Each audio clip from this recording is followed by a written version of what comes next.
Pick up a rock, any rock. Feel its weight in your hand, the texture of its surface, the way it fits against your palm. Now imagine that rock was shaped by human hands 3 million years ago. Someone held it just like you're holding yours. They felt its weight. They turned it over, examining the edges. And they were thinking something. What was it? Fear of the predator they heard in the tall grass? Hope that this tool would help them feed their family? Wonder at their own ability to create something new from stone? We'll never know their exact thoughts, but we know this. That moment when someone picked up a rock and decided to make it into something else, that's when everything changed. Welcome to the Stone Age. Not a single era, not a simple chapter in history, but an epic that spans 99% of human existence.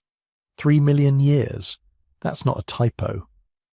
While we spend hours talking about ancient Rome or medieval castles, while we dedicate entire courses to the last few thousand years of civilization, we often skip over the period that actually made us human. The Stone Age isn't ancient history. It's the foundation of everything. Your brain, your hands, your ability to solve problems, your capacity for language and art and love. All of it was forged during the endless millennia when our ancestors had nothing but stone, wood, and bone. Think about that for a second. Every technological revolution we've had in the last 5,000 years, metals, writing, printing presses, computers, all of it combined represents less than 1% of human technological history. For 99% of our existence, we survived and thrived with tools made from rocks. And somehow, during those millions of years with the simplest technology imaginable, humans spread across the entire planet. We survived ice ages that would terrify us today. We hunted animals that could easily kill us. We developed language complex enough to share knowledge across generations. We created art that still moves us 40,000 years later. The Stone Age is where we became us. Tonight, or this morning, or whenever you're watching this, you're about to take a journey through deep time. We're talking millions of years here. We'll start 3.3 million years ago in East Africa, watching the first ape-like hands shape the first stone tools. We'll follow early humans as they learn to control fire, as they leave Africa and spread across Asia and Europe. We'll survive brutal ice ages alongside Neanderthals and meet the mysterious Denisovans in the mountains of Siberia.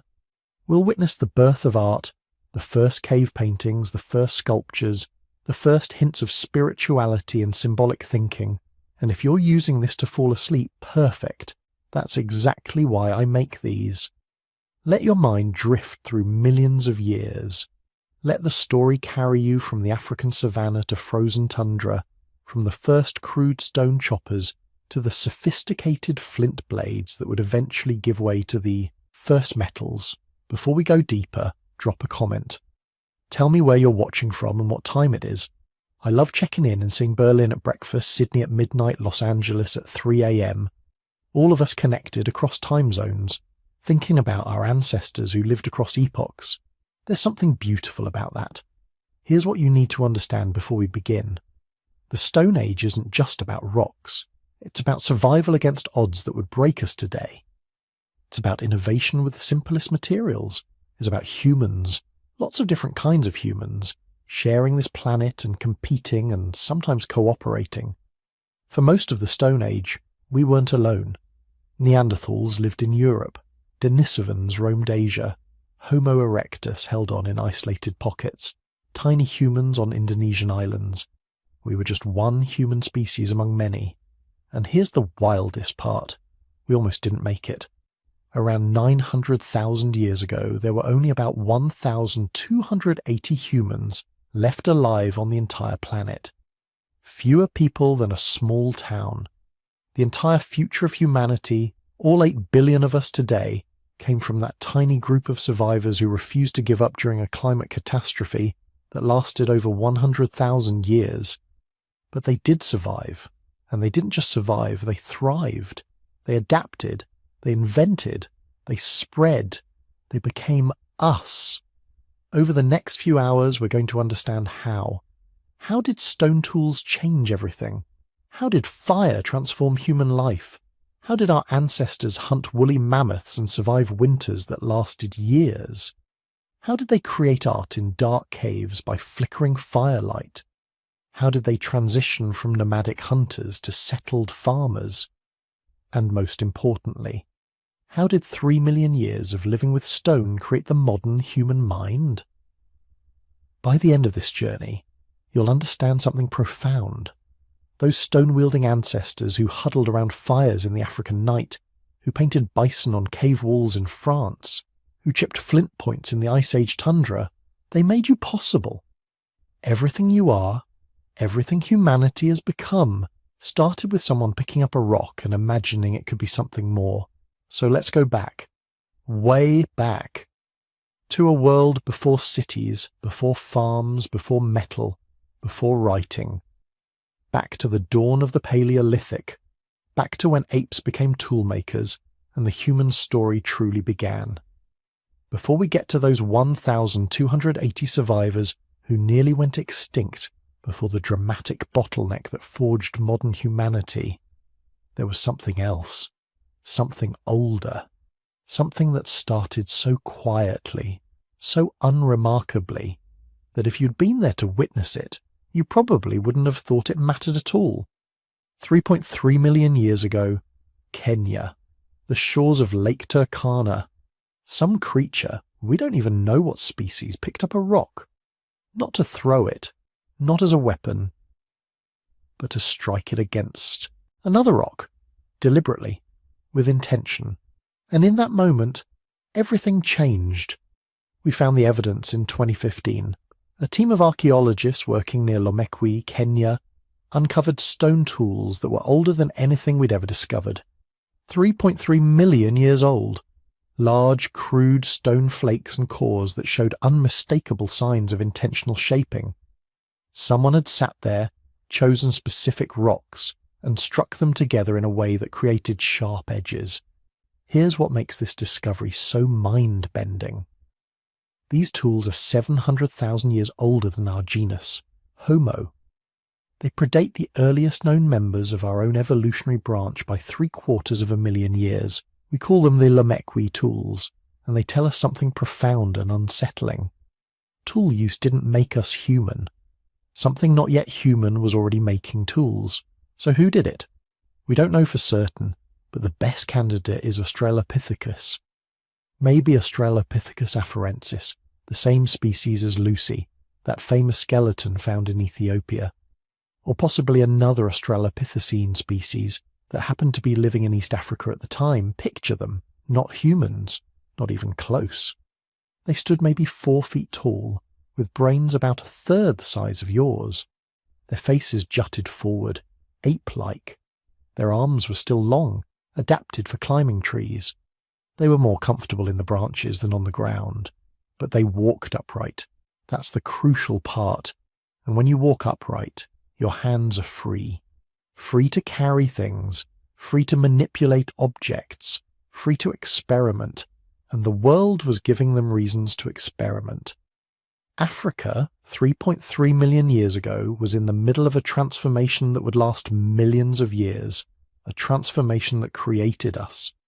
The climate was shifting, not in a steady, predictable way, but in wild oscillations. Periods of heavy rainfall would give way to devastating droughts. The dense forests that had covered much of East Africa were fragmenting, breaking apart into scattered woodland islands separated by expanding grasslands. This was a crisis for tree-dwelling apes. The forests were shrinking. The safe, familiar world of the canopy was disappearing, replaced by open savannas where predators could see you from miles away. Most ape species retreated to whatever forest remained, clinging to the old ways, the old habitats. They eventually went extinct, unable to adapt when their refuges finally disappeared. But a few populations did something different. They stayed at the edges, in the mosaic environments where forest met grassland, and they started experimenting with a new lifestyle. More time on the ground, more time in the open, more interaction with a world that was dangerous but also full of opportunities. The grasslands were expanding, and with them came vast herds of grazing animals, antelopes, ancient horses, early elephants. Where there were grazers, there were predators, big cats, hyenas, wild dogs. And where there were predators making kills, there were leftovers. A lion pride takes down a wildebeest, feeds for hours, and leaves. The carcass still has meat on it, but it's protected by thick hide and guarded by bones that smaller scavengers can't break. Inside those bones is marrow, rich in fats and nutrients.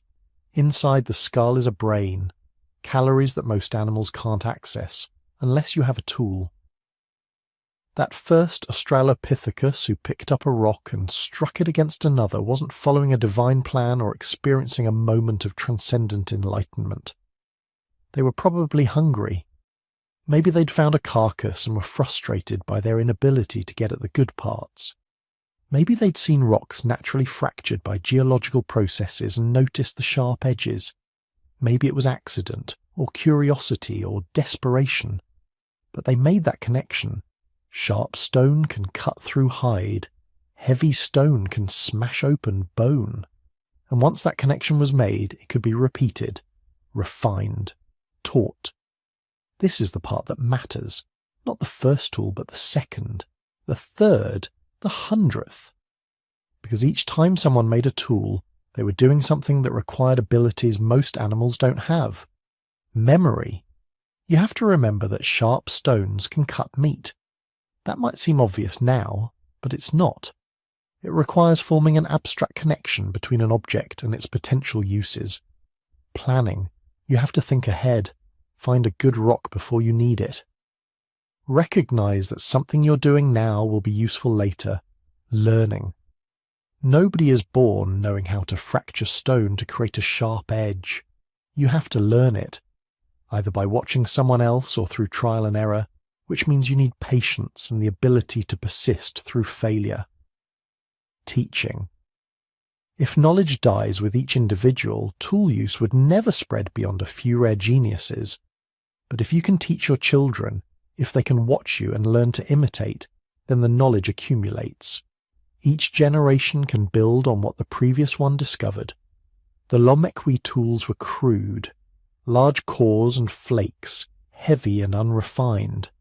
But they worked. And for hundreds of thousands of years, this was enough. Then, 2.6 million years ago, something shifted again. The climate was getting even more variable. The grasslands were expanding faster.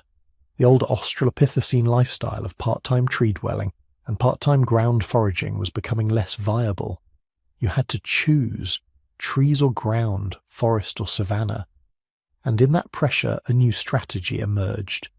The Oldowan industry, named after Olduvai Gorge in Tanzania where the first examples were found. These weren't just random rocks smashed together. These were stone tools made according to a technique, a method that could be replicated and improved upon. An Oldowan toolmaker would select a core stone, usually lava rock or chert, something that fractured in predictable ways. They'd hold it steady and strike it with another stone, a hammerstone, at just the right angle. The impact would send a shockwave through the core, and if everything was right, if the angle was correct and the force was calibrated and the stone was the right type, a flake would detach. That flake had a sharp edge, sharper than any tooth or claw, sharp enough to slice through the toughest hide, to butcher meat, to scrape hides, to work wood. The process could be repeated, taking flake after flake from the core until it was too small to work with. Then you'd start over with a new core. This might sound simple, but try it. Go find 2 rocks and try to produce a sharp flake. Most people can't do it without training. You need to understand the properties of stone, the angles of percussion, the amount of force required.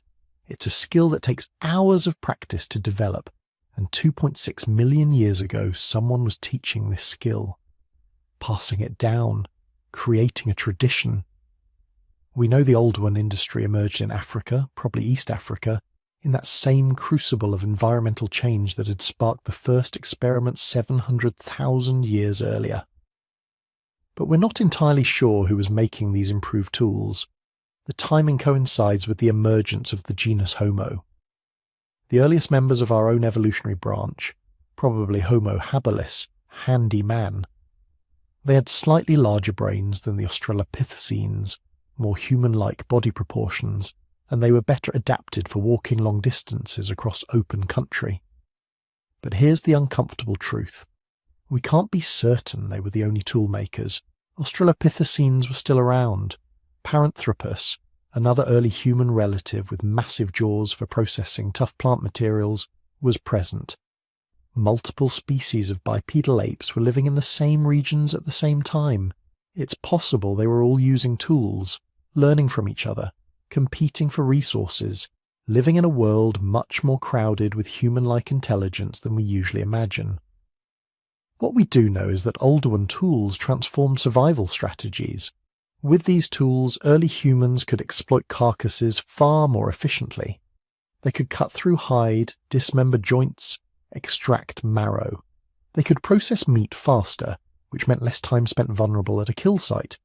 They could carry meat away to safer locations, sharing it with others. This access to high-quality animal protein created a feedback loop. Better nutrition meant healthier children. Healthier children were more likely to survive to adulthood. And meat provides the kinds of fats and nutrients that support brain growth. Larger brains are metabolically expensive. Your brain right now is using about 20% of your body's energy, despite being only 2% of your body weight. For early humans to support even slightly larger brains, they needed reliable access to calorie-dense foods. Tools provided that access, not just to meat, but to other resources. Sharp flakes could process plant materials more efficiently. They could dig up roots and tubers. They could work wood to create pointed sticks for digging or defending against predators. Every technological improvement created new opportunities, and every opportunity selected for intelligence, for individuals who could learn faster, remember better, plan further ahead. But something else was happening too, something social. A stone tool doesn't appear fully formed. It has to be made, and making it requires time and attention. The toolmaker is vulnerable during that time, focused on their work, less aware of predators. In a dangerous environment, you can't afford to be distracted unless someone is watching your back. This implies cooperation, trust, social structures where individuals looked out for each other while someone engaged in specialized tasks. It also implies teaching. Oldowan tools show remarkable consistency across vast areas and long time periods. Sites separated by hundreds of miles and thousands of years show the same basic techniques. This isn't coincidence. This is cultural transmission. Knowledge being passed deliberately from one generation to the next. Think about what that means. A mother teaching her child to make tools, not just through passive observation, but through active instruction, demonstrating the technique, correcting mistakes, encouraging practice. This is language. Maybe not spoken language as we know it, not yet, but definitely communication complex enough to convey abstract concepts. Strike here, not so hard. Watch the angle. For over 1 million years, this was the state of human technology. The Oldowan industry, remarkably stable, remarkably successful. Stone tools that were good enough to support spreading populations across Africa. But why Africa? Why did this continent become the birthplace of human innovation? Geography, climate, resources. Africa had them all. The Great Rift Valley, that massive geological scar running through East Africa, created a landscape of incredible diversity. Lakes, rivers, mountains, grasslands, forests, all packed into a relatively small area. Early humans could exploit multiple environments without travelling vast distances. The climate variability forced adaptation. Populations couldn't rely on any single resource or strategy. They had to be flexible, innovative, capable of switching tactics when conditions changed. This constant pressure selected for intelligence and behavioural flexibility. And Africa had megafauna, huge animals that provided abundant calories if you could figure out how to access them. Elephants, hippos, various species of antelope. These animals created opportunities for anyone clever enough to exploit them. Other continents had resources too, but they didn't have this combination. The dense mosaic of environments, the climate variability, the abundance of large animals, and the geographical accessibility. Africa was a perfect laboratory for human evolution. But here's the real mystery, the one that haunts every archaeologist and anthropologist who studies this period. When did consciousness emerge? When did shaping stone become shaping thought? An Australopithecus making those crude Lamechwi tools 3.3 million years ago, what was going on in their mind? Were they aware of what they were doing in any meaningful sense? Or were they just following instincts, behaviours that felt right but weren't consciously understood? What about the Oldowan toolmakers a million years later? When they carefully selected a core stone, tested it for quality, worked it with practice skill, were they thinking in a way we'd recognise as thought? Were they imagining the tool they wanted to create before they created it? We don't know. Consciousness doesn't fossilise. We can only infer its presence from behaviour, and behaviour can be deceiving. But somewhere in those 1.3 million years between the Lamechwi tools and the Oldowan industry, something changed. The brain size was increasing. The tools were becoming more sophisticated. The social structures were becoming more complex. And with each generation, with each small improvement in tool-making technique or social cooperation, the selective pressure for intelligence was intensifying. By 2 million years ago, Africa was home to creatures that walked upright, made tools, shared food, and taught their children complex skills. They weren't modern humans. They weren't even the same species that would eventually become modern humans. But they were on the path. They had crossed a threshold that no other species had crossed. They had begun to shape their environment deliberately, to create objects that existed only because they imagined them first. They were no longer just another African ape trying to survive. They were something new, something that would eventually spread across the entire planet, transforming every environment they encountered. They were the first humans, and they were about to do something that would change everything. They were about to leave Africa. Around 2 million years ago, something new walked onto the African savannah. Not just another ape with slightly better tools, not just another evolutionary dead end destined to vanish after a few 100,000 years. This was something different, something that would change the rules of the game entirely. Meet Homo erectus, the first human that would actually recognise itself as human. Stand one next to you and the differences from earlier hominins would be immediately obvious. They're tall, some individuals reaching nearly 6 feet. Their bodies are lean and long-limbed, built for efficient walking and running across open landscapes. The stooped, ape-like posture of their ancestors is gone. These are creatures designed for endurance, for covering vast distances, for living in ways no primate had ever lived before. But the real difference isn't visible, it's in their heads. Homo erectus had brains averaging 900 cubic centimetres, substantially larger than their predecessors.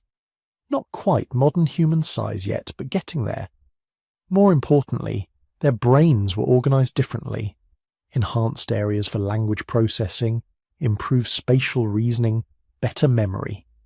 These weren't just slightly smarter apes.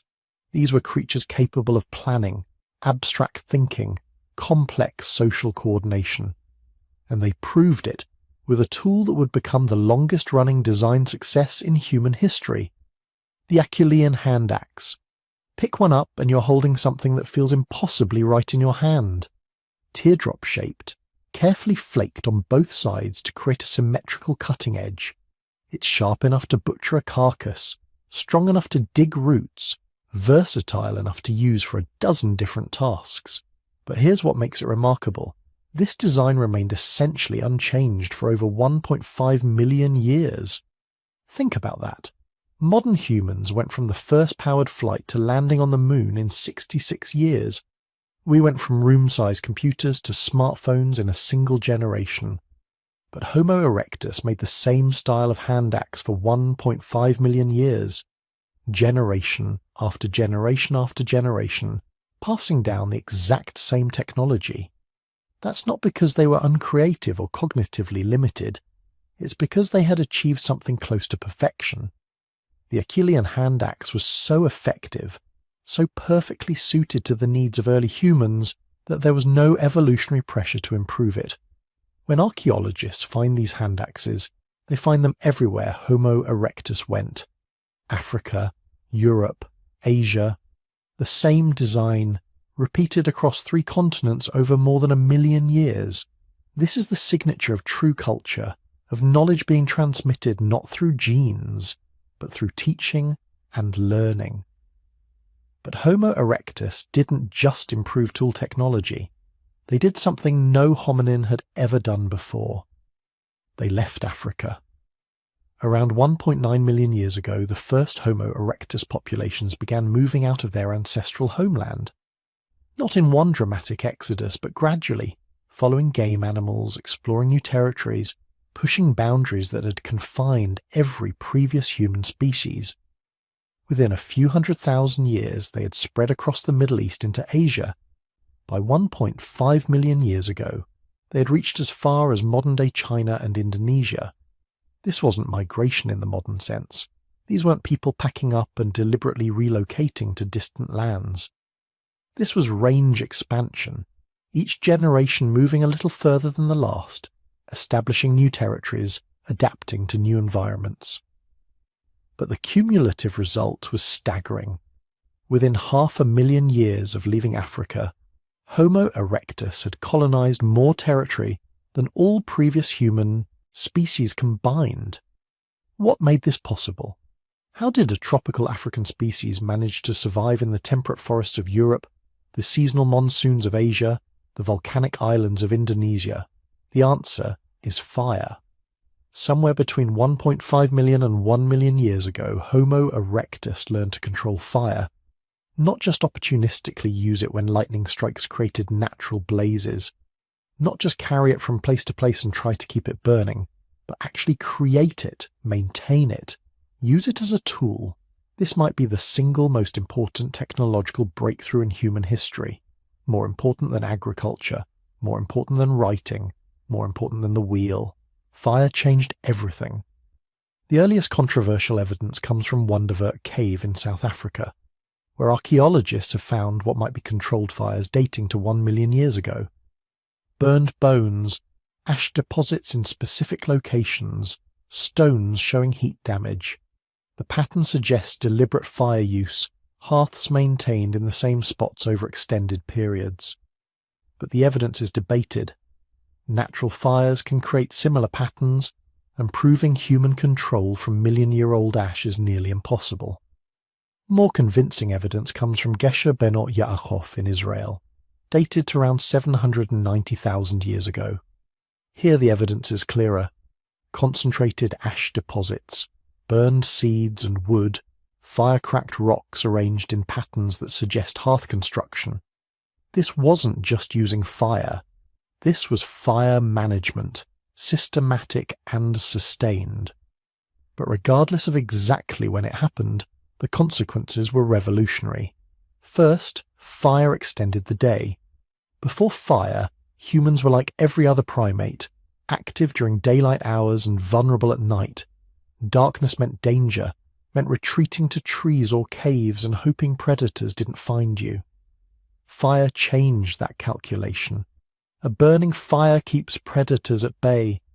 Lions, hyenas, leopards, all the nighttime hunters that had terrorized human ancestors for millions of years, they fear fire instinctively.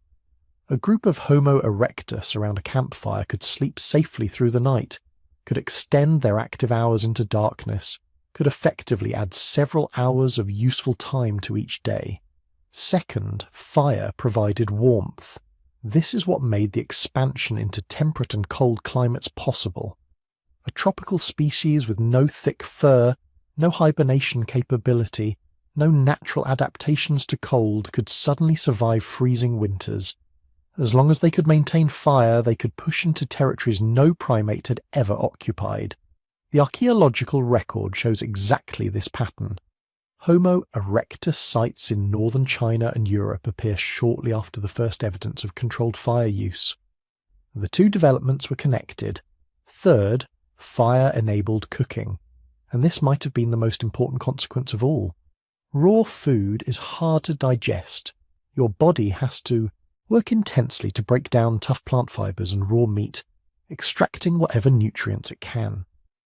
Cooking does much of this work externally. Heat breaks down cellular structures, denatures proteins, makes nutrients more accessible. Cooked food provides more calories for less digestive effort. The implications for brain evolution are profound. Brains are expensive organs. A human brain represents about 2% of body weight, but consumes roughly 20% of the body's energy at rest. Supporting a large brain requires reliable access to high-quality calories. Cooking provided exactly that. With cooked food, Homo erectus could extract more energy from the same amount of food, or get adequate nutrition from less food. Either way, more calories became available to fuel brain growth. Some researchers think this created a positive feedback loop. Bigger brains allowed more sophisticated fire management and cooking techniques. Better cooking provided more calories to support even bigger brains. Over hundreds of thousands of years, this cycle drove the dramatic increase in brain size that characterizes human evolution. But fire provided something else, something less tangible, but equally important. It created a focal point for social life. Picture an evening 800,000 years ago. A group of Homo erectus has made camp in a rock shelter. The sun is setting. One member of the group feeds the fire, adding carefully selected wood to keep it burning through the night. Others are preparing food using hand axes to butcher the remains of an antelope killed that afternoon. Children play at the edge of the firelight, learning through observation how to make tools, how to prepare food, how to maintain the fire that keeps everyone safe. As darkness falls, the group gathers closer to the flames. Someone tells a story, maybe about the hunt, maybe about encounters with a rival group. Others listen, laugh, contribute their own versions. Knowledge is shared, relationships are strengthened. Children learn the accumulated wisdom of their elders.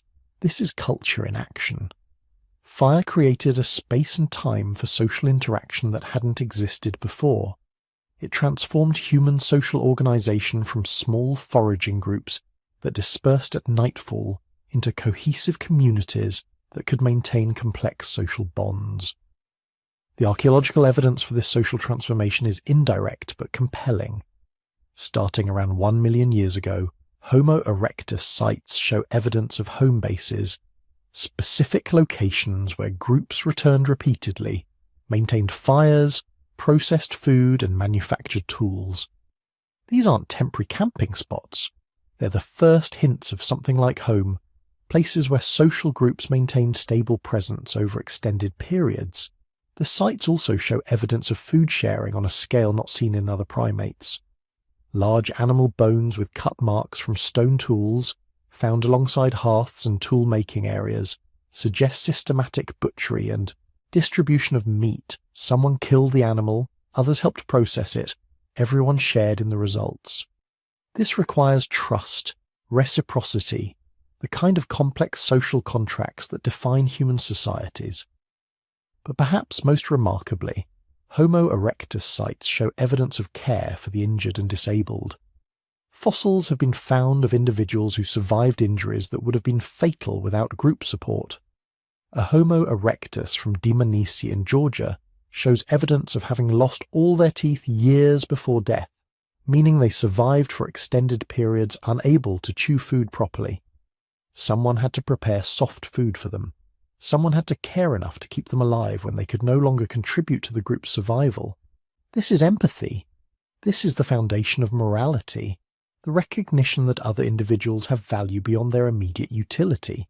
And it appears first in Homo erectus, not because they were somehow morally superior, but because their social organization and technology finally made such care possible. But as Homo erectus spread across the world, they encountered challenges that tested every adaptation they had developed. Moving into northern climates meant dealing with seasonal extremes unlike anything in Africa. Harsh winters when plant foods disappeared and animals migrated or hibernated. Brief summers of abundance that had to sustain the group through months of scarcity. They adapted. Homo erectus developed seasonal hunting strategies, learning to predict animal migrations, to cache food for winter use, to exploit a wider range of resources than their tropical ancestors. In China, archaeological sites show evidence of sophisticated hunting of large game animals, coordinated group efforts that required planning and communication. In Europe, they pushed the boundaries of human habitation into regions that experienced harsh glacial conditions. Sites in Spain and Italy dating to 800,000 years ago show Homo erectus surviving in landscapes that were frozen for months at a time. They were using caves as shelters, maintaining fires through long winters, hunting the massive herbivores that grazed the glacial grasslands. But here's the mystery that has puzzled paleoanthropologists for decades. Why did Homo erectus last so long? Most species exist for a few 100,000 years, maybe 1,000,000 at most, before either going extinct or evolving into something else. But Homo erectus persisted with remarkably little change for nearly 2 million years. The earliest specimens from Africa and the latest fossils from Asia, separated by 1.5 million years of evolution, are still recognisably the same species. This isn't because evolution stopped. It's because Homo erectus had achieved something extraordinary. They had become generalist survivors, capable of adapting to virtually any terrestrial environment through behaviour and technology rather than biological evolution. When conditions changed, they didn't need to evolve new physical adaptations. They just needed to develop new tools, new hunting strategies, new social organisations. This is the signature of human evolution. We stopped adapting to our environment and started adapting our environment to us. Fire, tools, clothing, shelter. These cultural adaptations could change much faster than biological evolution. When the climate shifted, when resources changed, when new challenges emerged, Homo erectus didn't wait for natural selection to provide solutions over hundreds of thousands of years. They innovated, experimented, shared knowledge. They solved problems culturally within a few generations. This flexibility, this ability to adapt through culture rather than biology, is what allowed them to spread across 3 continents and persist for 2 million years. It's also what set the stage for everything that came after. Because Homo erectus wasn't the end of the story, they were the foundation. The populations that spread across Africa, Europe, and Asia would eventually diverge, encountering different environments, facing different challenges, developing different solutions. Over hundreds of thousands of years, these isolated populations would evolve into new species. Neanderthals in Europe, Denisovans in Asia, and eventually, from an African population of Homo erectus, something entirely new, us. But that transformation was still hundreds of thousands of years away. For now, Homo erectus ruled the world. From tropical Africa to frozen Europe to the volcanic islands of Indonesia, they had proven that humans could survive anywhere. That with the right tools, the right social organisation, and the controlled fire, primates could become masters of their environment rather than its victims. They had discovered the formula for human success, and it would carry their descendants to the ends of the earth. Here's something that should fundamentally change how you think about being human. For most of our species' history, we weren't alone. The planet wasn't just home to Homo sapiens. It was home to multiple human species, all living at the same time, all competing for resources, all developing their own cultures and technologies, all fundamentally, recognisably human. This is hard to wrap your head around if you're used to thinking of humanity as singular.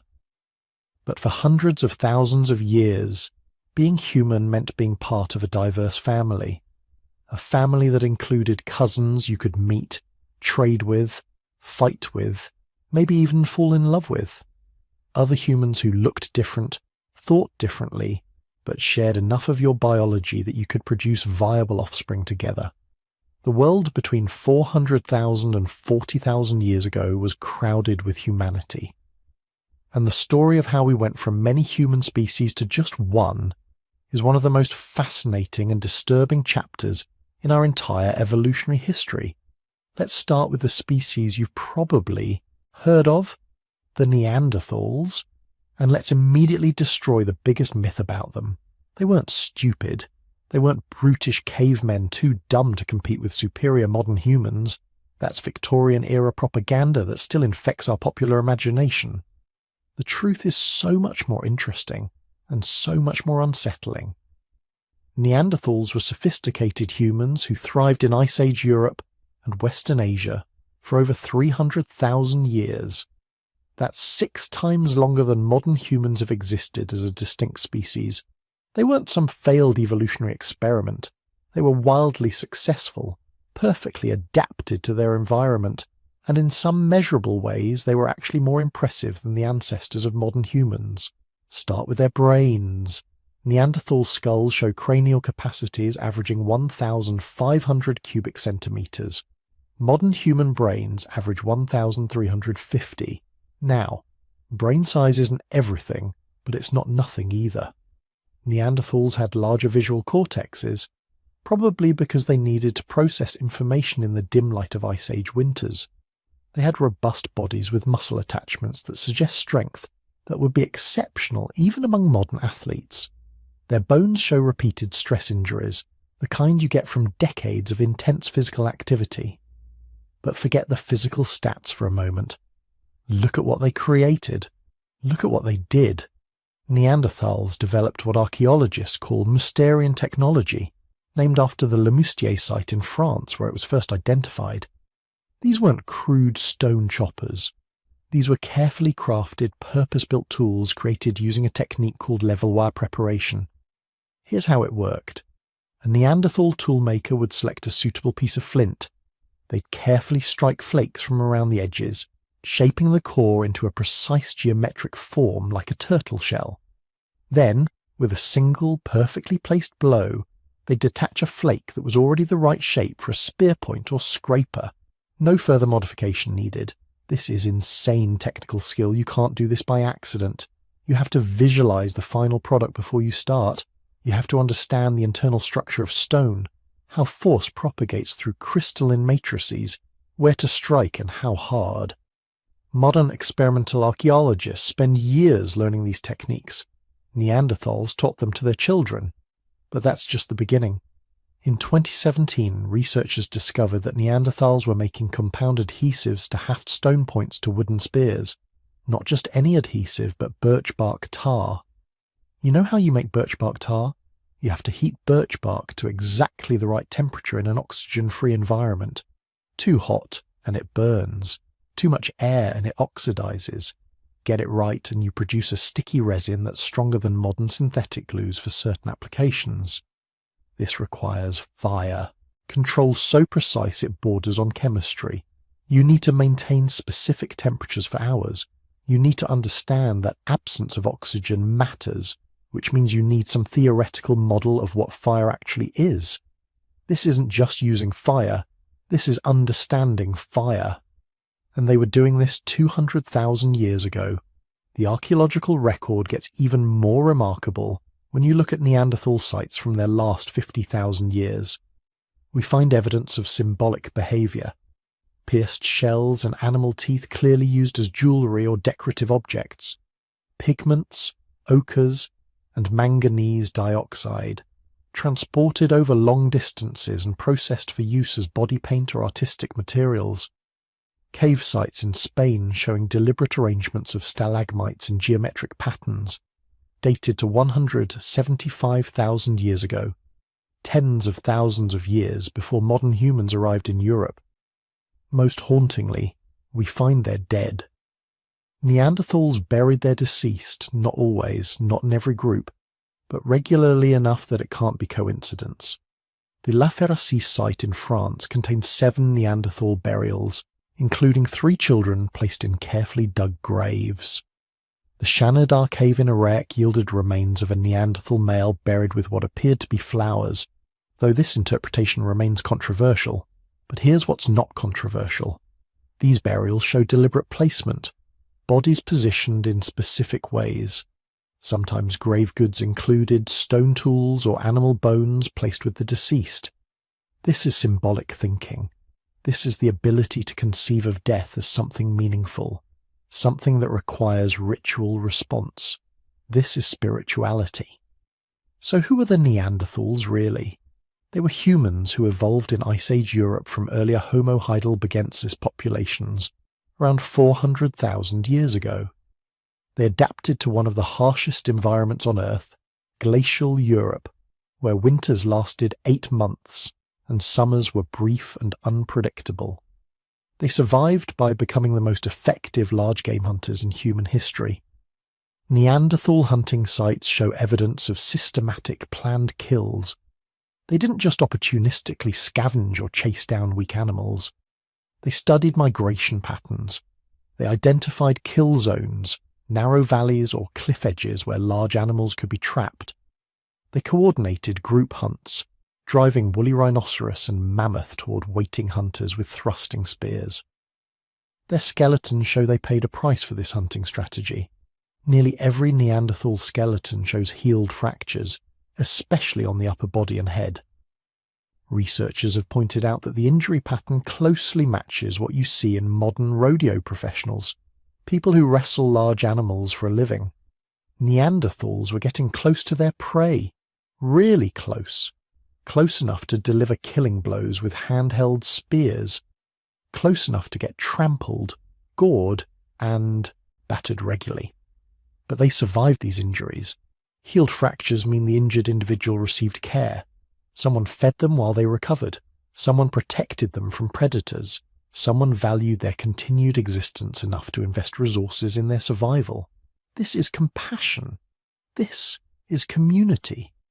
By 40,000 years ago, Neanderthals had been living in Europe for over 250,000 years. They had weathered multiple ice ages. They had developed rich cultural traditions that varied by region, suggesting different Neanderthal groups had their own local customs and technologies. They were not on their way out. They were thriving. And then modern humans arrived. But Neanderthals weren't the only other humans on the planet. While they dominated Europe and Western Asia, a mysterious sister species was doing the same across the vast expanse of Asia, the Denisovans. And here's what makes the Denisovan story absolutely wild. We barely have any fossils. The first Denisovan remains were discovered in 2010 in Denisova Cave in Siberia. A single finger bone and a couple of teeth. That's it. That's all we had for years. But from that tiny finger bone, geneticists extracted DNA. And when they sequenced that DNA, they realized they'd found a previously unknown human species. The Denisovan genome showed they'd diverged from Neanderthals about 400,000 years ago, around the same time both species were splitting from the ancestors of modern humans. But unlike Neanderthals, whose remains are found all over Europe, Denisovan fossils were mysteriously absent. One site, a handful of bone fragments. How could an entire human species leave so little physical trace? Then researchers started looking in a different place. Not in the ground, but in the DNA of living people. And that's when the story exploded. Denisovan DNA shows up in modern human populations across Asia, Melanesia, and Australia. Not just trace amounts, some populations carry up to 5% Denisovan ancestry. This means that Denisovans weren't some isolated group that went extinct in Siberia. They were spread across the largest continent on Earth. Modern Tibetans carry a Denisovan gene variant called EPAS1 that helps them process oxygen in the thin air of the Himalayan plateau. This gene is almost completely absent in lowland populations, but nearly universal above 4,000 meters. The Denisovans who lived in high-altitude regions evolved this adaptation, and when they interbred with the ancestors of modern Tibetans, they passed it on. Today, that ancient Denisovan gene is helping people survive in one of the harshest environments on Earth. Modern Papuans and Aboriginal Australians carry different Denisovan gene variants, ones that seem to help with immune function in tropical environments. This suggests they interbred with a different population of Denisovans, ones adapted to lowland tropical regions rather than high-altitude cold zones. Multiple Denisovan populations, multiple interbreeding events. A species that range from Siberia to Southeast Asia, adapting to radically different environments. And we know all this from a finger bone and DNA analysis. In 2019, researchers identified a Denisovan jawbone from a cave in Tibet, confirming they lived at high altitudes. In 2021, genetic analysis of sediments from various Asian caves showed Denisovan DNA in locations thousands of miles apart. The picture emerging is of a highly successful, geographically widespread human species that was innovative and adaptable enough to thrive across the full range of Asian environments. Some researchers think Denisovans might have been the first humans to develop sophisticated maritime technology. There's evidence they reached islands in Southeast Asia, places like Flores and New Guinea, that would have required crossing significant ocean barriers. This implies boats, navigation skills, planning for multi-day journeys out of sight of land. If true, Denisovans were engaging in behaviours we typically associate with modern humans thousands of years before Homo sapiens developed similar capabilities. They weren't less advanced cousins, they were pioneers. But Neanderthals and Denisovans weren't the only other humans sharing the planet. There were others. Species were still discovering, still trying to understand. Homo naledi, discovered in South Africa in 2013, shows a bizarre mix of primitive and advanced features. Small brain, less than half the size of ours, but hands capable of precision grip. Feet built for long-distance walking, and most remarkably, evidence they were deliberately disposing of their dead in a deep cave system. This is ritual behaviour from a small-brained human that might have lived as recently as 250,000 years ago. Homo floresiensis, the so-called hobbit, discovered in Indonesia in 2003. Adults stood about 3.5 feet tall with brains the size of grapefruits. They evolved their small size through island dwarfism, a process where large animals evolve smaller body sizes when trapped on islands with limited resources. But despite their tiny brains, they made sophisticated stone tools and hunted dwarf elephants. They survived on Flores until at least 50,000 years ago, meaning they overlapped with modern humans in the region. There are others we know even less about. Homo luzonensis from the Philippines, known from a handful of bones dated to 50,000 years ago. Possible Homo heidelbergensis populations surviving in various African regions until 200,000 years ago. Mystery hominins whose DNA shows up in modern African populations, suggesting there were species in Africa that we haven't identified yet from fossils.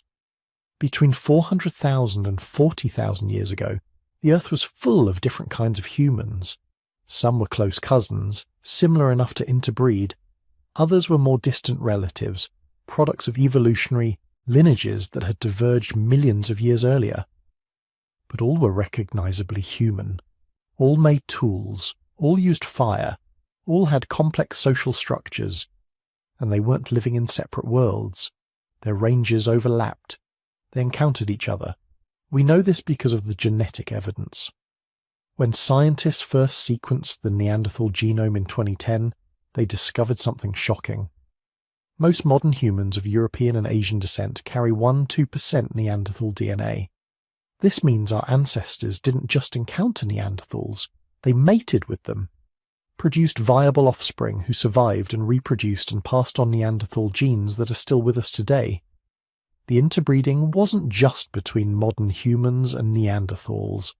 In 2018, researchers analysed a bone fragment from Denisova Cave and discovered it belonged to a teenage girl whose mother was Neanderthal and father was Denisovan. This wasn't just interbreeding, this was a hybrid, proof that different human species were meeting, interacting, forming relationships across species boundaries. The genetic data shows multiple interbreeding events at different times and places. Modern humans leaving Africa 60,000 years ago met and interbred with Neanderthals in the Middle East. Later waves of modern humans interbred with different Neanderthal populations in Europe. Modern humans moving into Asia encountered multiple Denisovan populations and interbred with them at different times. This wasn't rare. This wasn't exceptional. This was happening regularly enough that most people alive today carry genes from at least one other human species. Think about what this means. When a group of modern humans encountered a group of Neanderthals, what happened? Sometimes they probably fought, competing for the same hunting territories or resources. Sometimes they probably traded, exchanging tools or materials that weren't available in their own regions. Sometimes they formed alliances, temporary partnerships against common threats, and sometimes they fell in love, or at least found each other attractive enough to produce children together. What was it like to be that Neanderthal Denisovan hybrid girl? She grew up 90,000 years ago in a cave in Siberia. Her mother looked one way, stocky and robust with distinctive Neanderthal features. Her father looked different, carried Denisovan traits we can only guess at. Did she look like her mother or her father? Did she feel like she belonged in her community? Did other children treat her differently because she was mixed?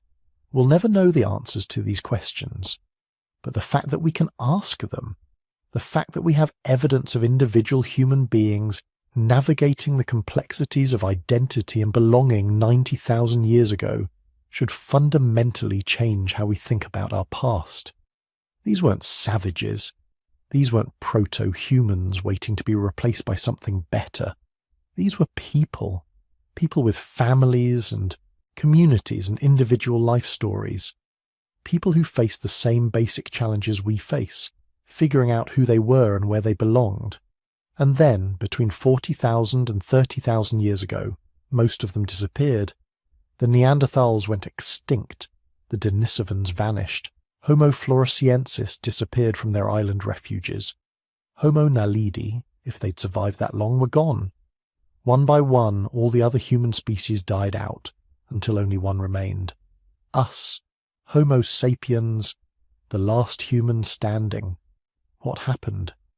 Why did we survive when all our cousins went extinct? The honest answer is we don't fully know. Climate change played a role. The world was getting colder and more unpredictable. Competition with modern humans certainly mattered, though whether through direct conflict or simply outcompeting for resources remains debated. Disease might have been a factor. Modern humans carrying pathogens that devastated populations with no immunity. But here's the haunting part. It didn't have to be this way. There's nothing inevitable about modern humans being the sole survivors. Neanderthals were thriving until we showed up. Denisovans had successfully adapted to every environment in Asia. The other species were holding their own in their respective territories. We didn't win because we were better. We won because of a combination of luck, timing, and perhaps some small advantages in social organization or technological innovation that compounded over thousands of years. And we didn't completely replace them. We absorbed them. Those Neanderthal genes in your DNA, they're not just random genetic noise. Many of them provide real advantages. Immune system genes that help fight off pathogens, genes affecting skin and hair adapted to different climates, genes influencing everything from metabolism to mood regulation. The other human species aren't truly extinct. They're still here, fragments of their genomes living on inside us. Every time someone with European ancestry fights off an infection, there's a chance they're using an immune gene inherited from a Neanderthal ancestor. Every time a Tibetan climbs high into the Himalayas without altitude sickness, they're using a Denisovan adaptation. We are not pure Homo sapiens. We are hybrids, the products of hundreds of thousands of years of interbreeding between multiple human species. We are the species that remain distinct enough to keep our identity, but flexible enough to adopt useful genes from our cousins when we met them. And that's what makes this period of human history so crucial to understand. For most of our time on this planet, humanity was diverse, multiple species, multiple ways of being human. The fact that we now exist as a single species is a recent and unusual development. For 360,000 of the 400,000 years covered in this section, Being human meant being part of a family with many branches. Now there's only one branch left, and whether that's a triumph or a tragedy depends on how you look at it. But what's undeniable is this: we lost something when the last Neanderthal died, when the last Denisovan closed their eyes for the final time. We lost the chance to learn from them, to understand different ways of being human. We lost the richness that comes from diversity. But we also gained something. We gained their genes, their innovations, their hard-won adaptations to environments we'd never encountered. We became a fusion species, carrying within us the survival wisdom of multiple human lineages, and we were about to need every bit of that wisdom. Because the world was getting colder, the ice was advancing, and the real test of human survival was just beginning. You need to understand something about the world your ancestors inhabited. It wasn't stable, it wasn't predictable, and it absolutely wasn't friendly.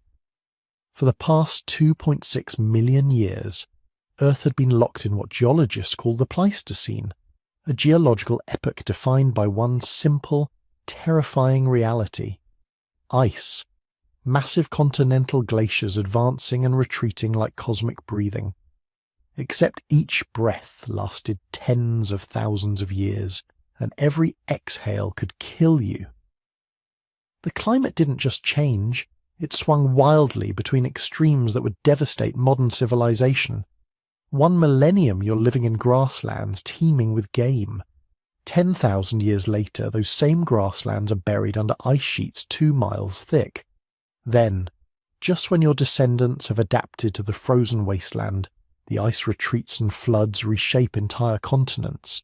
This happened over and over again, at least 17 major glacial cycles during the Pleistocene, each one transforming the world so completely that survival strategies that worked for your great-grandparents might be completely useless by the time you had children of your own.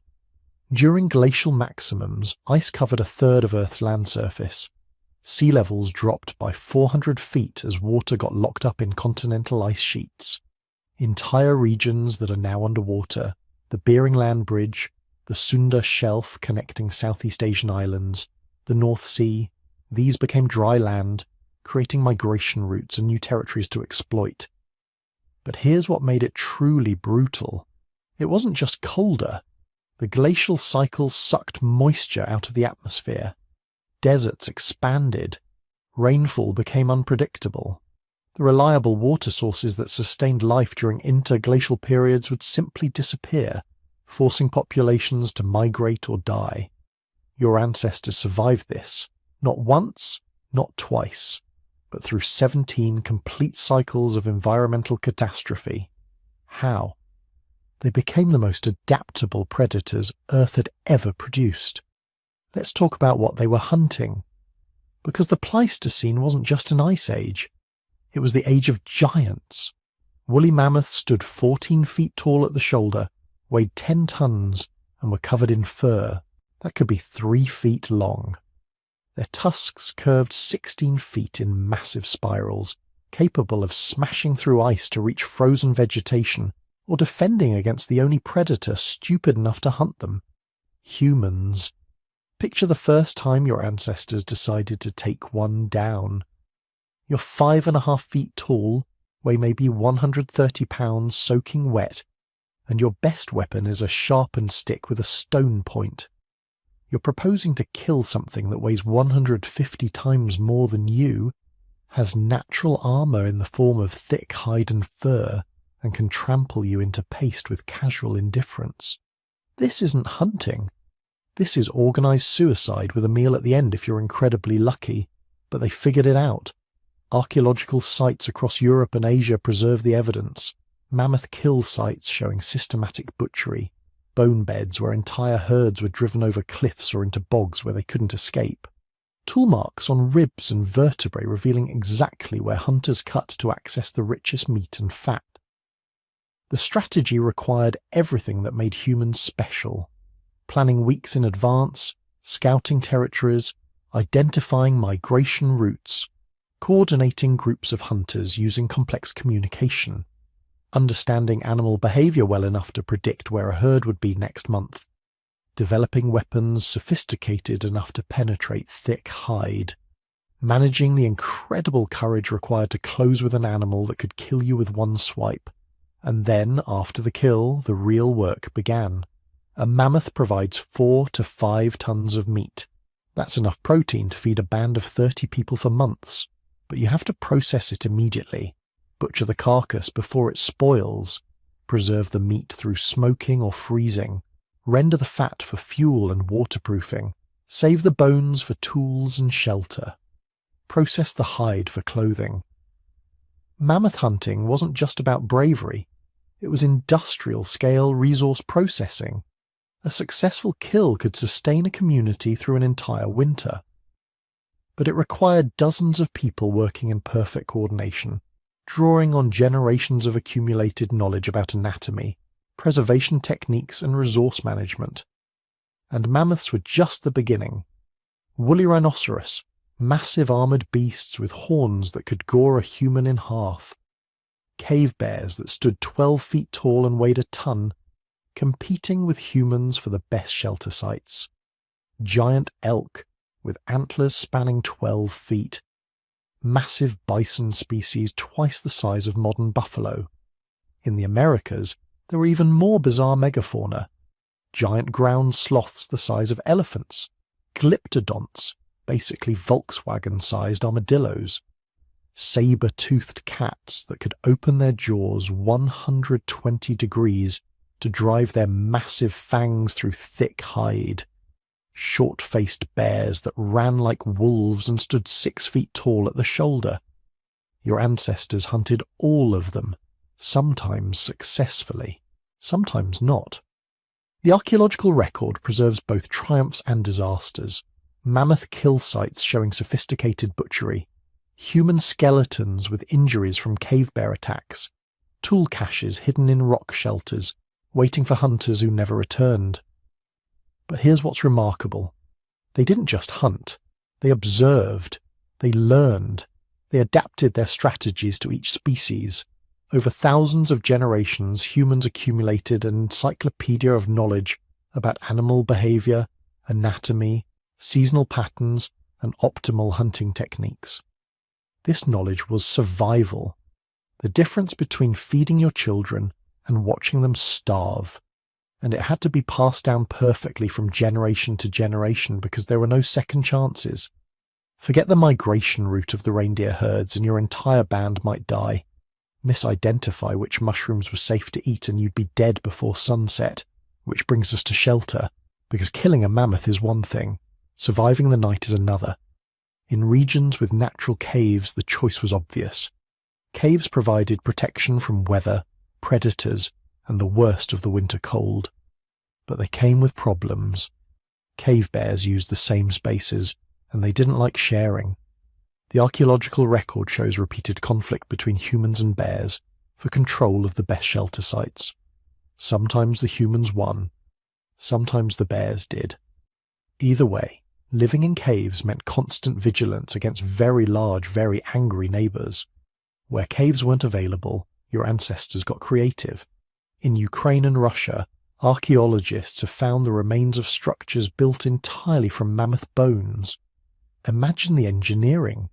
You use massive skulls as foundation pieces, interlock tusks to create a framework, stack ribs and long bones to build walls, cover everything with hides weighted down with more bones, seal gaps with moss and mud. The result is a dwelling that could house 12 people, maintain a central fire, and withstand blizzards that would kill anyone caught outside. These weren't crude huts. They were sophisticated structures requiring weeks of labour and deep understanding of engineering principles. The oldest of these mammoth bone dwellings dates to 25,000 years ago. But the design principles using the bones of your prey as building materials probably goes back much further. It's the ultimate recycling. The animal that feeds you also shelters you through the winter that would otherwise kill you. In more temperate regions, humans built different structures. Lean-tos of branches and hides, pit houses dug partially underground for insulation, seasonal hunting camps designed to be abandoned and rebuilt as groups followed animal migrations. The archaeological evidence shows something profound. By at least 400,000 years ago, humans weren't just finding shelter, they were creating home bases, places they returned to year after year, sites where multiple generations left their mark. This represents a fundamental shift in human behaviour, from nomads who wandered constantly to people who had territories, seasonal rounds, places that mattered. But shelter alone wasn't enough. You also needed clothing. Because humans are tropical apes, we evolved in Africa without fur, relying on sweating to cool off. That's fine on the savannah. It's fatal in Ice Age Europe, where winter temperatures could drop to -40 and stay there for months. Your ancestors solved this problem through technology. They became the only primates to develop complex clothing, and the evidence of their solution is written in our DNA. Body lice, the kind that live in clothing rather than hair, diverged from head lice around 170,000 years ago. That's when genetic analysis suggests humans began wearing clothes regularly enough that lice adapted to the new environment. But simple clothing isn't enough for Ice Age survival. You need sophisticated, tailored garments that seal out wind, trap heat, and allow enough movement to hunt and gather. The technology required is remarkable. First, you need to process hides. Scrape off all the fat and tissue. Soak them in tannins or smoke them to prevent rotting. Stretch and work them until they're pliable. This takes days of labour for a single hide. Then you need to cut patterns, not just wrapping yourself in skins, but creating pieces that fit together to cover your entire body. Boots, leggings, tunics, gloves, hoods, each piece carefully sized to trap warm air against your skin while allowing movement. And to sew it all together you need needles. Not just any needles, but fine bone or ivory needles with eyes small enough to thread sinew through. The earliest known needles date to 50,000 years ago, but the principles of sewing probably go back much further. This represents hundreds of hours of skilled labour, processing hides, cutting patterns, sewing seams, creating garments sophisticated enough to protect you from weather that would kill you in hours without proper clothing. And you have to do this while also hunting, gathering, maintaining shelter, making tools, caring for children, and performing all the other tasks required for survival. The labour investment in just staying alive was enormous. Which brings us to the rhythm of daily life. Because survival wasn't just about occasional mammoth hunts and building shelters. It was about the constant grinding work of staying fed in an environment that was trying to kill you.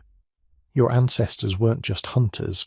That's a myth perpetuated by archaeological evidence that preserves bones, but not plant remains. In reality, most calories probably came from gathering. Plants, nuts, berries, roots, mushrooms, bird eggs, shellfish, insects, whatever was edible and available. The work was divided, though not as strictly as anthropologists once thought. Women did most of the gathering but also hunted small game. Men did most of the large game hunting but also gathered plant foods. Children contributed what they could, learning skills that would keep them alive as adults. Elderly people who could no longer hunt or gather long distances provided childcare and passed down the accumulated knowledge that meant survival. The pattern was seasonal. Spring meant following migrating herds to their calving grounds, easy prey in the form of young animals. Summer brought abundant plant foods, time to process and store what you could. Fall required intensive gathering and hunting to build up food stores for winter. Winter was survival mode, living off stored resources and whatever you could find or hunt in the frozen landscape. This required sophisticated planning. You had to know not just where resources were now, but where they would be 3 months from now. Which valleys held snow longer, which groves would have nuts first, where fish spawned. When the herds moved through, humans became walking encyclopedias of landscape knowledge. A skilled hunter could read tracks, scat and browse patterns to predict animal movements days in advance. An experienced gatherer could identify hundreds of plant species by sight, knowing which were edible, which were medicinal, which would kill you if you weren't careful. This knowledge was literally life and death, and it had to be taught, passed down through generations with perfect accuracy. This is probably when storytelling became central to human culture. Not just entertainment, but education. Stories about the winter the old shelters collapsed. Tales of the poisonous berries that looked like the edible ones. Legends of successful hunts and failed ones, each carrying lessons that might save lives decades later. But even with all this knowledge and skill, life was precarious beyond modern comprehension. Infant mortality was probably 40 to 50%. Half of all children died before age 5 from disease, accidents, starvation, or predation. Those who survived to adolescence faced constant dangers: hunting accidents, infections from simple cuts, childbirth complications, exposure, violence. The average lifespan was maybe 30 years. Not because humans were physically incapable of living longer. Skeletons show some individuals survived well into their 50s and 60s, but because most people died young from causes that would be trivial today. A broken bone that got infected, a difficult childbirth, a bad winter when food stores ran out. Yet the archaeological record also shows something beautiful: evidence of care. A Neanderthal skeleton from Iraq shows a man who survived for years after an injury that should have killed him. He lost the use of one arm, was partially blind, and needed constant assistance. But his group kept him alive, fed him, protected him, valued him enough to invest resources in his survival, even though he couldn't contribute much to hunting or gathering. Other skeletons show healed fractures, evidence of nursing through injuries, dental abscesses that were somehow treated, elderly individuals who survived long past their productive years. Your ancestors weren't just surviving, they were caring for each other, developing the social bonds and ethical frameworks that would eventually become the foundation of civilization. They were also beginning to understand medicine, not in any scientific sense, but through observation and experimentation passed down through generations. Which plants reduced fever, which bark could be chewed for pain, how to set broken bones and immobilize them while they healed, how to lance infections and pack wounds with materials that reduced inflammation. We know they had this knowledge because they survived injuries that would kill you without treatment, and because traces of medicinal plants show up in Neanderthal tooth calculus, preserved for 50,000 years, evidence that they were deliberately using plants that had no nutritional value but were known pain relievers and antibiotics. This was the Stone Age, not a primitive existence of brutish savages barely clinging to life, but a sophisticated adaptation to the harshest environments Earth had to offer. Your ancestors faced ice ages, megafauna, climate catastrophes, and daily threats that would kill most modern humans in days. And they not only survived, they thrived. They spread across continents, they developed technologies, they built communities, they cared for their sick and elderly, they created art and ritual and meaning in a world that offered mostly hardship and death. They did this for millions of years, hundreds of thousands of generations, each one passing down the knowledge, skills, and sheer stubbornness required to see another sunrise in a world that was constantly trying to end their existence. And then they started doing something even more remarkable. They started creating meaning, developing art, engaging in ritual, thinking symbolically about their place in a cosmos they barely understood but desperately wanted to explain. That's where the story goes next. To the birth of the modern mind. Something happened to the human mind between 100,000 and 40,000 years ago. Something profound, something that separates us from every other species that has ever lived. And here's the truly unsettling part. We still don't fully understand what it was or why it happened when it did. Your ancestors have been making tools for over 3 million years. They'd mastered fire. They'd survived climate catastrophes that would have destroyed lesser species. They had language, complex social structures, the ability to plan and cooperate. But they didn't make art. Not until something changed in the human brain, some threshold was crossed, some switch was flipped. And when it finally happened, it exploded across the world like nothing evolution had ever produced before. The first whispers of this transformation show up in Africa around 100,000 years ago. But the real signature, the undeniable proof that humans had become something new, appears in a cave on the southern coast of Africa called Blombos Cave. 77,000 years ago, someone sat in that cave with a piece of red ochre about the size of a crayon. They didn't use it for anything practical. They didn't grind it up to make paint for camouflage or ritual. They took a sharp stone and carefully engraved a geometric pattern onto its surface, cross-hatched lines forming a repeating design, abstract, intentional, meaningless except as a symbol. Think about what that requires. You have to conceive of something that doesn't exist in nature. You have to hold that mental image stable while your hands create it. You have to believe that making this pattern matters, that it means something, even if only to you. This is symbolic thinking, the ability to let one thing represent another thing, the foundation of all art, all mathematics, all written language, all religion, everything that makes human consciousness unique. And someone was doing it 77,000 years ago in South Africa. But that was just the beginning. The archaeological record shows these early experiments with symbolism spreading slowly at first. Shell beads drilled with tiny holes for stringing appear at multiple sites across Africa between 75,000 and 100,000 years ago. Not just random shells, specific species selected for their colour and shape, brought from the coast to inland sites dozens of miles away, carefully perforated using tools that left characteristic wear patterns. These weren't utility items. You can't eat a shell necklace. It won't keep you warm or help you hunt. But it does something else, something equally important for humans. It marks you as part of a group. It signals your status. It makes a statement about who you are and where you belong.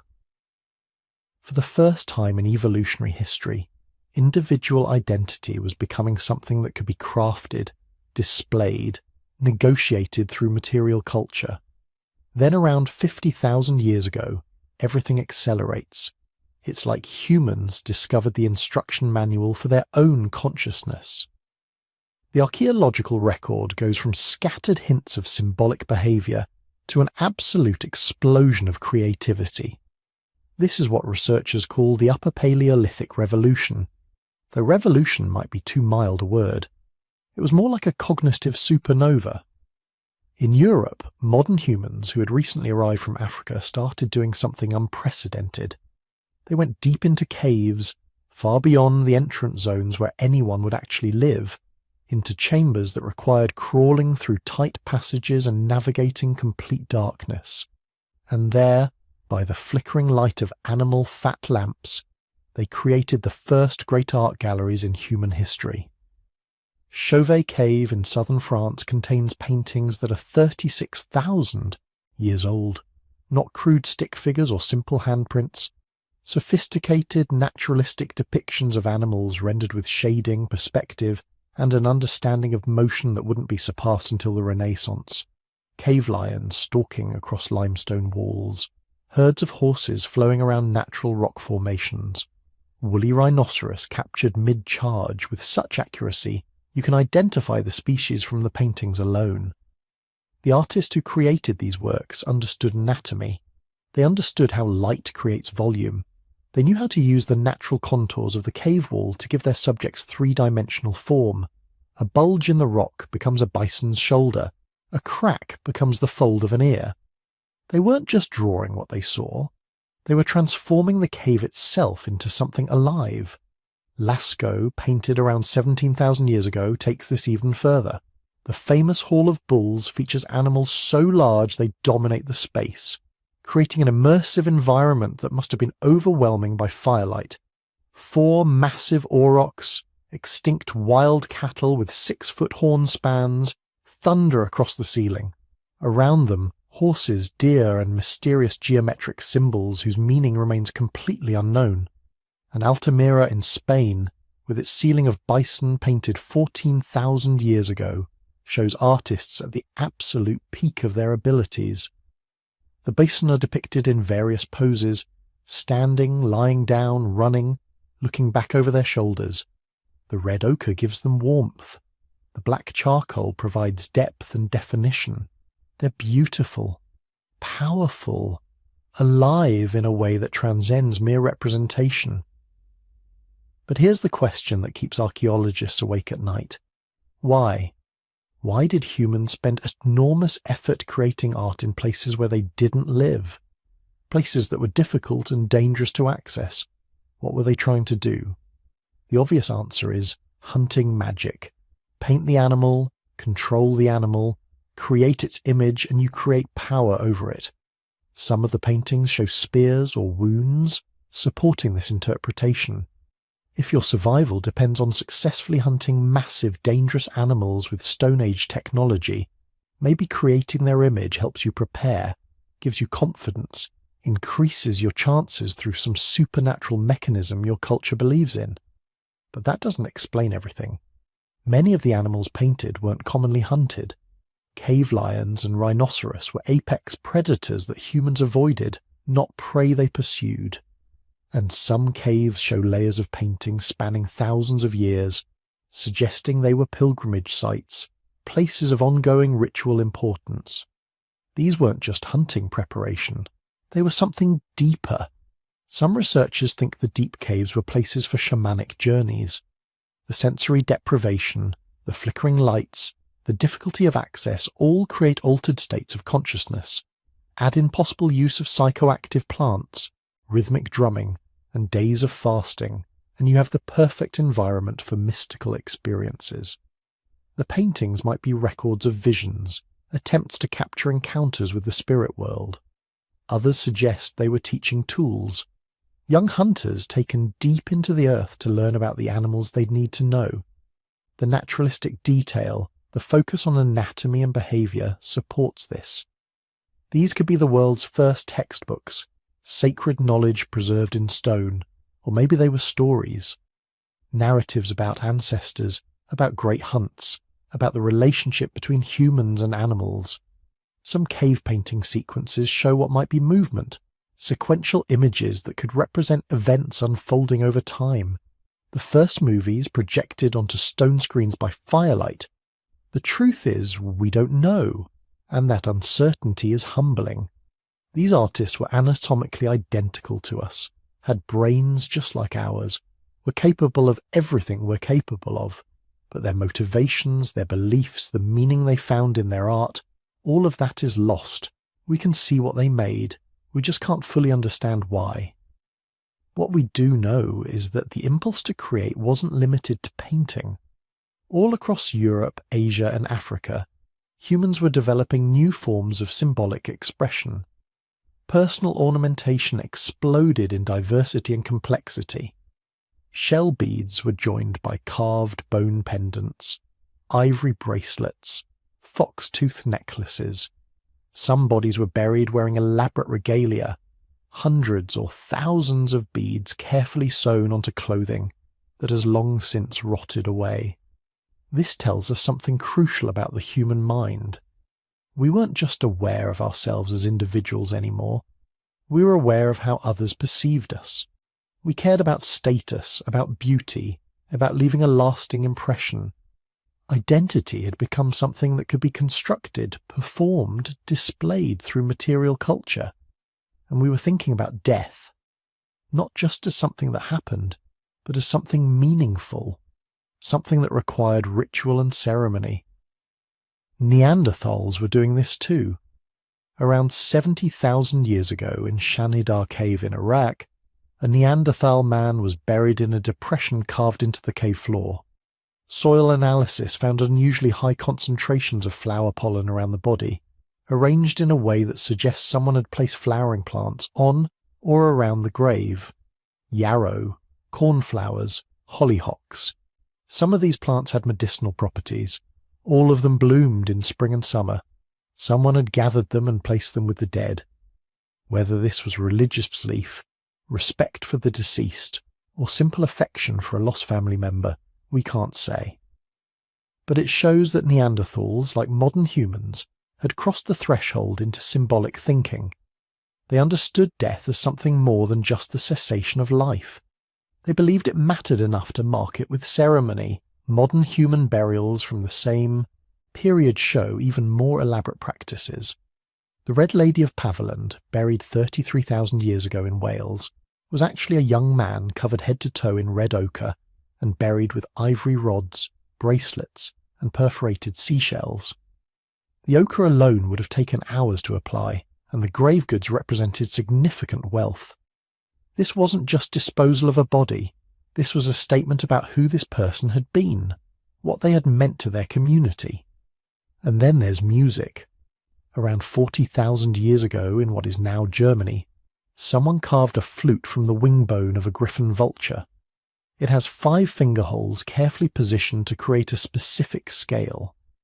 When researchers made a replica and tested it, the flute produced clear, resonant notes.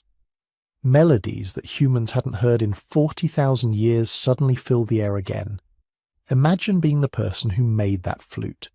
You had to understand that hollow bones could produce sound. You had to figure out where to place the holes to create the notes you wanted. You had to have a concept of music as something worth creating, worth the hours of careful work needed to craft an instrument. And then you played it. Maybe alone, maybe for others. Melodies carried on Ice Age winds, the first deliberate music in human history. Other flutes have been found, made from mammoth ivory and bird bones. Some have more holes, suggesting more complex scales. By 30,000 years ago, humans across Europe were making music. Probably singing too, though voices leave no fossils. The capacity for music might be much older. Evolution of our vocal apparatus and auditory processing suggests we've been capable of complex sound production for hundreds of thousands of years. But instruments, deliberate creation of music through crafted tools, that's new. That's part of the modern mind. All of this raises a question that philosophers and neuroscientists still argue about. When did humans become truly conscious? When did we develop what psychologists call theory of mind, the understanding that other people have internal mental states just like we do? When did we start thinking about thinking, become aware of our own awareness?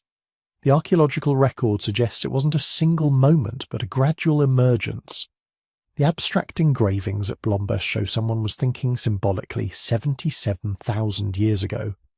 The cave paintings demonstrate theory of mind. The artists were creating images they knew would affect viewers, were trying to communicate something to people who might see their work thousands of years later. The burial practices prove awareness of death as a meaningful transition, not just an ending. The music shows aesthetic sense, the ability to create and appreciate beauty for its own sake. Somewhere in this timeline, humans became the only species that knows it's going to die. We developed the ability to imagine our own future non-existence. This is simultaneously the most terrifying and most liberating aspect of human consciousness. It drives our fear and our creativity in equal measure. It makes us build monuments, create art, tell stories, anything to leave something of ourselves behind when we're gone. Maybe that's what all the art is really about, not hunting magic or shamanic visions or teaching tools, though it might have served all those purposes. Maybe it's about the simple, overwhelming need to say, I was here, I existed, I mattered. To leave a mark on stone that would outlast flesh, to create beauty that would persist when everything else had turned to dust. If so, those ancient artists succeeded beyond anything they could have imagined. 40,000 years later, we still crawl into those caves. We still stare at their bison and horses and handprints. We still wonder who they were and what they were thinking. They achieved a kind of immortality most of us will never know. The modern mind had been born. Humans were no longer just surviving. They were creating meaning, asking questions, trying to understand their place in a vast and mysterious universe. They were becoming us, and the world would never be the same. Something changed around 50,000 years ago. Not suddenly, not everywhere at once, but like a wave building momentum across the planet. Modern humans, your direct ancestors, had been relatively quiet for tens of thousands of years. Sure, they'd survived, they'd adapted, they'd spread out of Africa in small groups, establishing footholds in the Middle East and parts of Asia. But they hadn't exactly set the world on fire. Then the explosion happened. Within just 40,000 years, roughly the span from now back to the earliest cave paintings, modern humans went from being one human species among several to being the only human species left standing. They colonized every continent except Antarctica. They crossed oceans that should have been uncrossable with Stone Age technology. They hunted animals to extinction on multiple continents. They created art that still moves us today, 30,000 years later. And they did all of this while the world was locked in an ice age that made much of the planet nearly uninhabitable. This wasn't gradual evolution anymore. This was revolution. The Upper Paleolithic Revolution.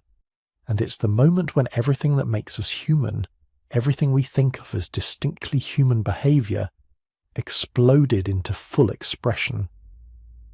Let's start with the technology, because that's where the archaeological evidence is clearest. Before 50,000 years ago, human toolkits had been slowly improving for millions of years. Hand axes got more refined, spear points got sharper, scrapers became more specialised. But the changes were incremental, taking thousands of years to become noticeable. Then suddenly, everything accelerates. By 40,000 years ago, modern humans were making blade tools, long, thin pieces of stone struck from prepared cores that could be 20 times longer than they were wide. These weren't just sharper than earlier tools, they were fundamentally different in concept. A single stone core could produce dozens of identical blades, each one a standardized component that could be hafted onto spears, arrows, or knives. This is mass production. This is thinking about tools as interchangeable parts, a cognitive leap that wouldn't become widespread again until the Industrial Revolution. But blades were just the beginning. By 30,000 years ago, Upper Paleolithic toolkits included specialized implements that earlier humans had never imagined. Bone needles with actual eyes for thread, enabling tailored clothing that could keep people warm in Arctic conditions, harpoons with backward-facing barbs for catching fish and marine mammals, spear throwers, called atlatls, that used leverage to triple the power and range of spears. This last invention is particularly brilliant. An atlatl is basically a stick with a handle at one end and a hook at the other. You rest your spear on it, hook the back end, and use the atlatl to extend your throwing arm by 2 feet. Simple physics. But it meant a human could now kill a caribou or mammoth from 60 yards away instead of 20. That's the difference between risky and relatively safe hunting. That's the difference between occasional success and reliable food supply. And they were innovating constantly. Not over thousands of years, but over generations. Archaeological sites from this period show tool designs changing and improving within decades, not millennia. This is cultural evolution operating at unprecedented speed, knowledge being shared, refined, and passed on faster than ever before in human history. But here's what makes this technological explosion really interesting. It wasn't happening in isolation. Modern humans weren't the only ones innovating during this period. Neanderthals in Europe were also developing new technologies, creating more sophisticated tools, even making symbolic art. For a while, it looked like both species were on parallel tracks, both becoming more culturally complex at the same time. Then around 40,000 years ago, modern humans arrived in Europe in significant numbers, and within 10,000 years the Neanderthals were gone. What happened? Did we kill them? Outcompete them? Absorb them through interbreeding? The honest answer is we don't know for certain, and the truth is probably more complicated than any single explanation. The genetic evidence tells us there was definitely interbreeding. Every person of non-African descent carries 1 to 2% Neanderthal DNA, so clearly there was some mixing, some level of cooperation or at least tolerance. But the archaeological record tells a grimmer story. As modern humans spread across Europe, Neanderthal sites become fewer and farther between. Neanderthal populations contract into refuges in Spain and Gibraltar, places that were warmer and more hospitable during the Ice Age, and then, around 39,000 years ago, they disappear entirely from the fossil record. Did we hunt them to extinction?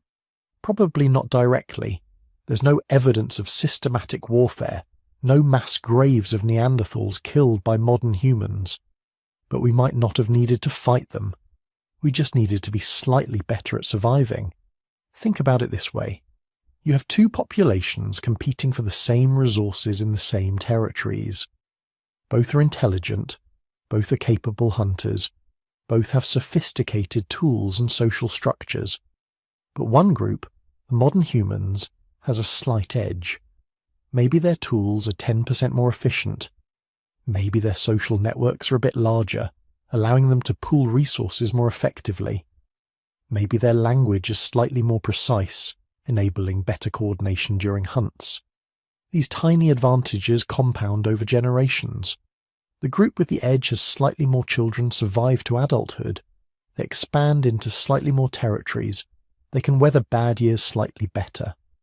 Over a few thousand years, the population with the advantage expands while the other contracts. It's not dramatic. It's not violent. It's just mathematics. And the Neanderthals, already living in small populations scattered across Ice Age Europe, were vulnerable to this kind of gradual displacement. Group by group, they lost access to the best hunting territories.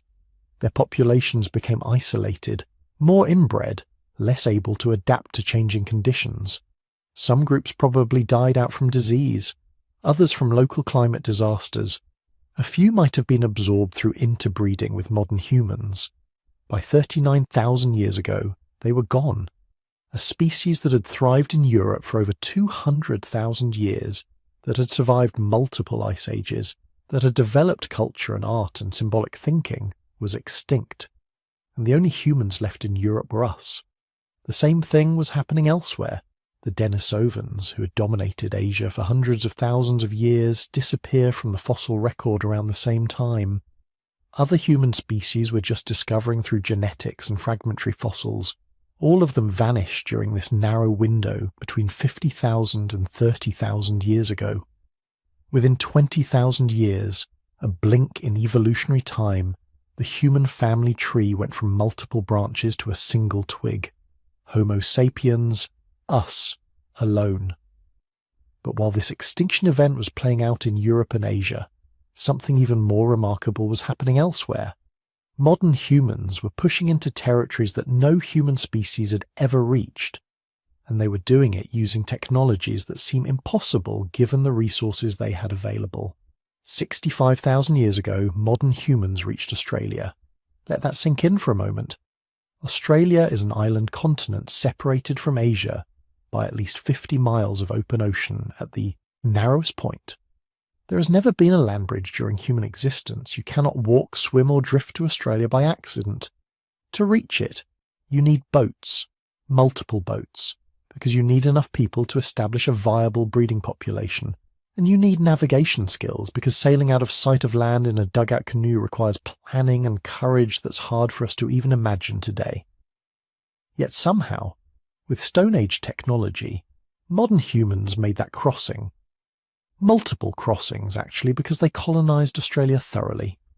Within a few thousand years, humans had spread to every corner of the continent, from the tropical north to the temperate south, from coastal regions to the arid interior. This wasn't accident. This wasn't luck. This was systematic exploration and colonization of a new world, and it fundamentally changes what we thought Stone Age humans were capable of. They weren't just following herds or wandering into new territories. They were intentionally crossing ocean barriers to reach lands they could only have guessed existed. The archaeology from early Australia shows these first colonizers brought sophisticated technology with them. Groundstone axes, one of the earliest examples of grinding and polishing stone tools, complex hafting techniques using plant resins. Most remarkably, they brought art. Some of the oldest rock art in the world is found in Australian caves, created within a few thousand years of human arrival. These weren't desperate survivors scraping by in a hostile environment. These were confident, capable people ready to make this new land their home, and they transformed it. Australia 65,000 years ago was home to megafauna that would seem impossible today. Marsupial lions the size of leopards, wombats the size of small cars, kangaroos over 10 feet tall, giant flightless birds that made ostriches look tiny. All of them evolved in isolation from humans, which meant they had no instinctive fear of these weird bipedal apes walking around with spears. Within 20,000 years of human arrival, most of them were extinct. Now, we can't prove humans alone killed off Australian megafauna. Climate change was also happening, the Ice Age cycling through warming and cooling periods that transformed habitats. But it's a hell of a coincidence that these animals survived millions of years of climate fluctuation, then went extinct within 20,000 years of humans showing up. And Australia wasn't unique. The pattern repeats itself across the globe. Humans reached the Americas between 15,000 and 25,000 years ago. The exact timing is still hotly debated. But whether they came across the Bering Land Bridge during an ice age when sea levels dropped, or followed coastal routes in boats, or both, the result was the same. Within 2,000 years of human arrival, North and South America had been colonized from Alaska to Patagonia. And within another few thousand years, the American megafauna was gone. Mammoths, mastodons, giant ground sloths, saber-toothed cats, short-faced bears, giant beavers the size of bears, all extinct. Some of these extinctions were clearly human-caused. We have mammoth skeletons with spear points embedded in the bones. We have sites where hundreds of animals were driven off cliffs in mass kill events. Early Americans weren't subtle hunters. They had discovered that big animals with no fear of humans were easy prey, and they exploited that advantage ruthlessly. But were humans solely responsible? The timing is suspicious, but not conclusive. The end of the Ice Age was also bringing massive climate disruption. Habitats were changing rapidly as glaciers retreated and sea levels rose. Many of these megafauna species were already under stress from environmental changes. Human hunting might have just been the final push over the edge for species already struggling to adapt. What we can say with certainty is this: wherever humans arrived during the Upper Paleolithic, large animal extinctions followed within a few thousand years. Madagascar, New Zealand, islands across the Pacific, the pattern holds everywhere. And while climate change surely played a role, it's hard to escape the conclusion that our ancestors, armed with increasingly sophisticated hunting technology and absolutely no conservation ethics, were very good at killing things into extinction. But they weren't just destroying, they were also creating. The Upper Paleolithic left us some of the most extraordinary art in human history. Not primitive scratchings or crude stick figures, but sophisticated, beautiful, emotionally resonant works that still move us 30,000 years later. The cave paintings at Chauvet in France, created 36,000 years ago, show horses and lions rendered with anatomical precision and artistic sophistication that wouldn't be surpassed until the Renaissance. The artists understood perspective, used shading to create three-dimensional effects, even seemed to understand animation, painting multiple legs on animals to suggest movement. Venus figurines appear across Europe between 35,000 and 25,000 years ago. Small sculptures of women, often with exaggerated sexual characteristics, carved from stone, bone, or ivory. We don't know what they meant to the people who made them. Religious icons, fertility symbols, prehistoric pornography. But their widespread distribution suggests they held some kind of important cultural meaning that was shared across thousands of miles. burials became increasingly elaborate during this period. Bodies arranged in careful positions, covered in ochre, accompanied by grave goods, beads, tools, animal remains, sometimes elaborate headdresses made from shells or carved ivory. These weren't just disposing of bodies. These were rituals, ceremonies that suggest belief in an afterlife, or at least the importance of honouring the dead. And everywhere, there are signs of symbolic thinking.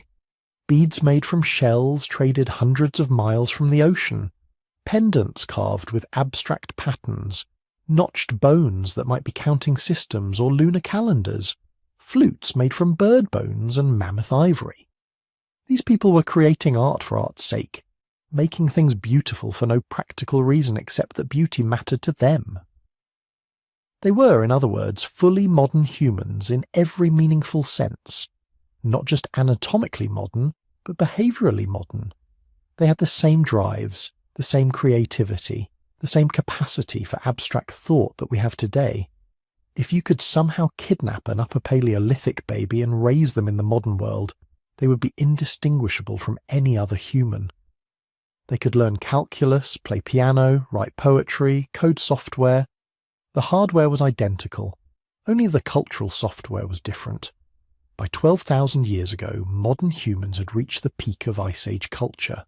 Sophisticated tool technology refined over thousands of years. Complex social networks spanning thousands of miles. Art and ritual and symbolic thinking fully developed. They had colonized every continent except Antarctica, adapting to every environment Earth had to offer, from Arctic tundra to tropical rainforest to scorching deserts. They were hunter-gatherers, living in mobile bands that followed animal migrations and seasonal plant resources. But they weren't living hand-to-mouth anymore. They were storing food for lean seasons, building semi-permanent structures in places with reliable resources, establishing territorial boundaries and trade networks, creating the social complexity that would eventually enable agriculture and civilization. And they had no idea their world was about to transform completely. The Ice Age was ending. Within a few thousand years, the climate would warm dramatically. The glaciers would retreat, sea levels would rise, and the megafauna that had dominated the landscape for millions of years would largely disappear, hunted to extinction or unable to adapt to rapidly changing habitats. The stage was being set for the final act of the Stone Age, the Neolithic Revolution, the moment when humans stopped following their food and started growing it, when temporary camps became permanent villages, when villages became towns, when towns became cities. But that transformation was still ahead. For now, 12,000 years ago, humans stood at a threshold they couldn't see. The most successful hunters in the planet's history, masters of stone technology, conquerors of continents. They had survived everything the Ice Age could throw at them. They had outlasted every other human species. They had spread across the entire world using nothing but stone, bone, and wood. They were about to discover they could remake the world itself. But the stone tools that had served humanity for 3.3 million years were about to become obsolete. Not because of metal, not yet, but because of something far more revolutionary. Seeds. The ice was dying. For over 100,000 years, glaciers had covered half the northern hemisphere. Ice sheets miles thick had buried Scandinavia, crushed the landscape of Canada, turned Britain into a frozen wasteland connected to continental Europe by vast plains of tundra and grassland. Your ancestors had adapted to this world. They knew how to track reindeer across endless snowfields, how to survive in the biting cold, how to read the behaviour of mammoths and woolly rhinos. They were Ice Age specialists, perfectly adapted to a world of cold and megafauna. Then, around 12,000 years ago, the world betrayed them. It started subtly. Summers that lasted a few weeks longer, winters that were slightly less brutal, snow that melted a little faster each spring. But within just a few centuries, the changes became catastrophic. The massive ice sheets that had defined the northern world for millennia began collapsing. Not slowly, not gradually, but in rapid, terrifying pulses. Entire glaciers, some the size of modern countries, melted in just decades. The water had to go somewhere. Sea levels rose, not by inches but by hundreds of feet. Coastlines that had been stable for tens of thousands of years vanished underwater within a human lifetime. Valleys became bays, plains became seas, islands disappeared, and with them went territories that had supported human populations for generations. Imagine watching the world you knew disappear. The hunting grounds your grandparents had shown you, the seasonal camps your family had used for hundreds of years, the landmarks that had guided your people since time immemorial, all swallowed by rising waters. The herds you depended on migrating to territories you couldn't reach. The entire ecosystem you understood transforming into something alien and unfamiliar. This was the Mesolithic transition. The name means Middle Stone Age, which makes it sound like a brief stepping stone between more important periods. But that's misleading. This was one of the most dramatic transformation events in human history, a crisis that forced our ancestors to reinvent their entire way of life or go extinct trying. The most spectacular casualty was a place we now call Doggerland. Picture a landscape larger than modern England, stretching from Britain to Denmark, from the Netherlands to Norway. Not ocean, as it is today, but land. Rich, productive land covered in forests, marshes and rivers. Archaeological evidence suggests it was one of the most densely populated regions in Europe, a paradise for Mesolithic hunters. The waters were full of fish. The marshes attracted enormous flocks of migratory birds. The forest teemed with deer, wild boar and aurochs, the massive wild cattle that would eventually become domesticated. Doggerland was probably home to thousands of people, maybe tens of thousands. They built seasonal camps, developed extensive trade networks, created sophisticated tools perfectly adapted to their environment.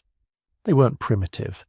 They were specialists, as skilled at exploiting their landscape as any modern society.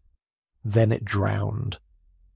The process took several thousand years, but there were probably catastrophic pulses when massive sections of coastline disappeared in single generations.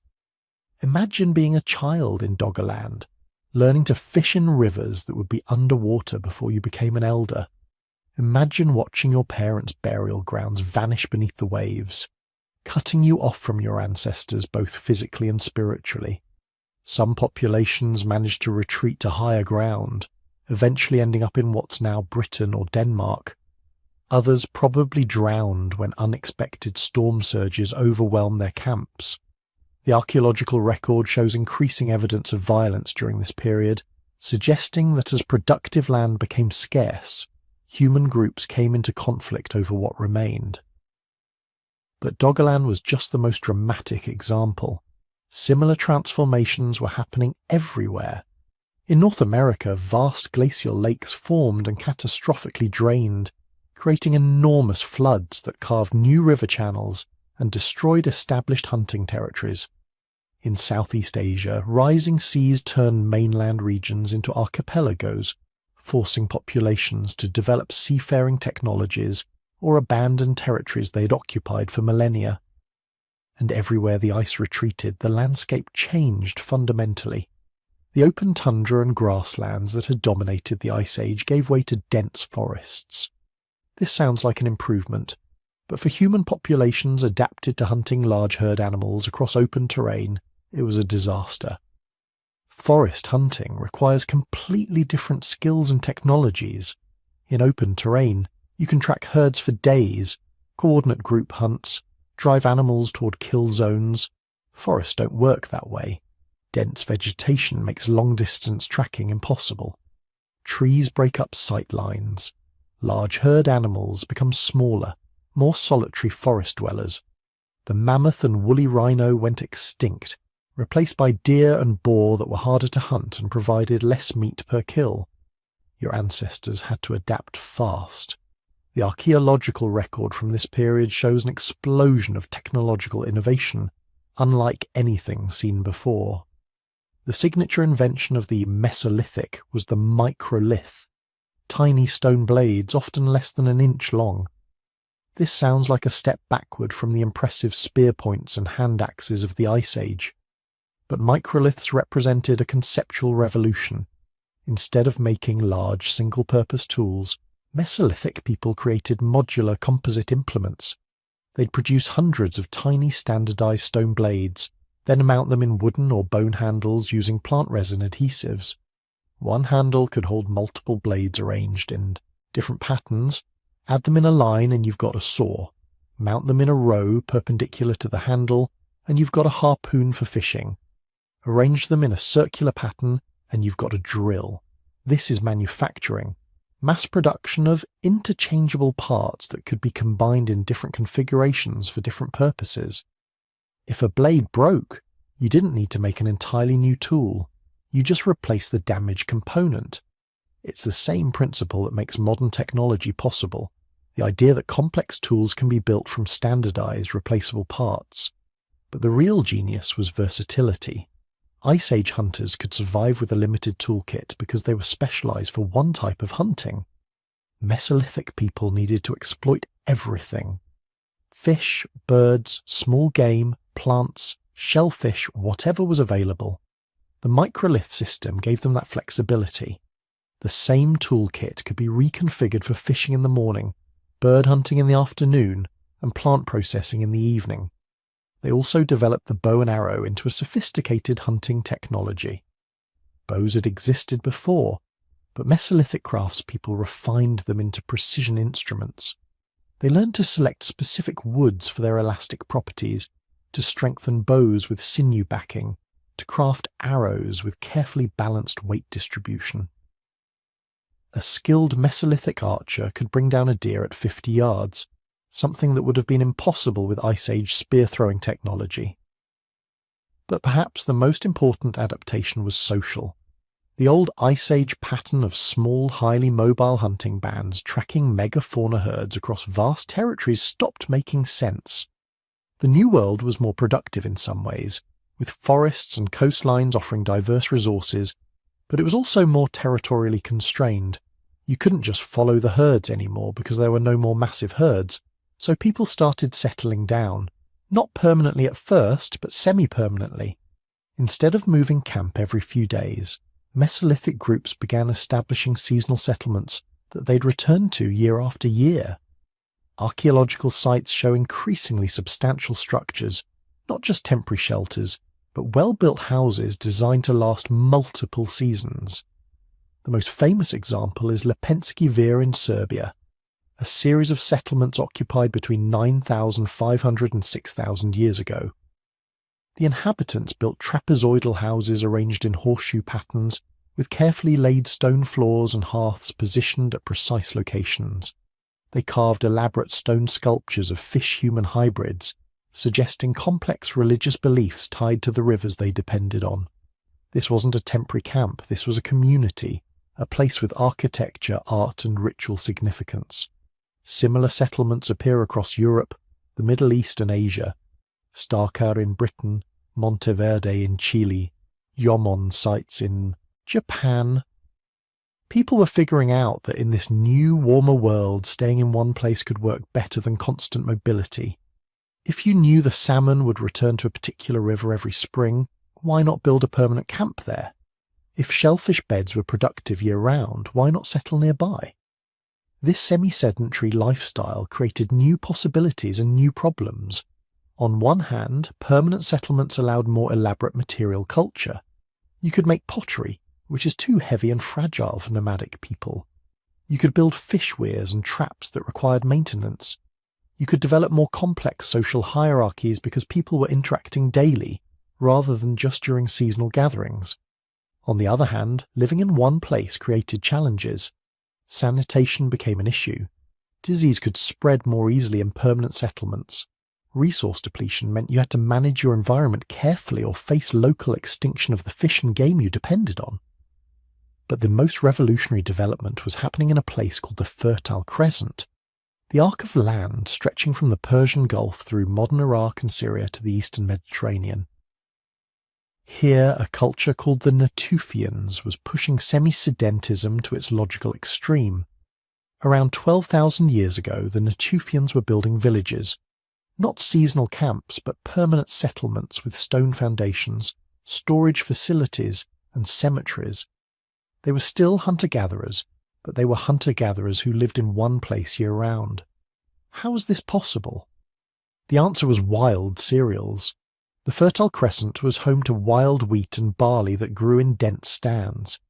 The Natufians discovered they could harvest these grains in enormous quantities, then store them in stone-lined pits for months. Suddenly, you could accumulate resources. You could harvest enough grain in a few weeks to feed your family for an entire year. This was unprecedented for hunter-gatherers, who usually lived hand-to-mouth, consuming resources as they found them. The Natufians developed specialized tools for grain processing, sickles with microlith blades for harvesting, heavy grinding stones for processing grain into flour, storage pits lined with clay to keep the grain dry. They were managing wild plant resources with an intensity that looked a lot like agriculture, even though they weren't actually planting crops yet. And they were experimenting with animals too. Genetic evidence suggests that wolves began the process of becoming dogs during this period. This wasn't a one-time domestication event, but a gradual mutualism. Wolves hung around human settlements scavenging scraps. Humans tolerated the less aggressive individuals who provided warning barks when predators approached. Over generations, this relationship deepened. The wolves became dogs, and dogs became partners in hunting, guards against predators, and companions.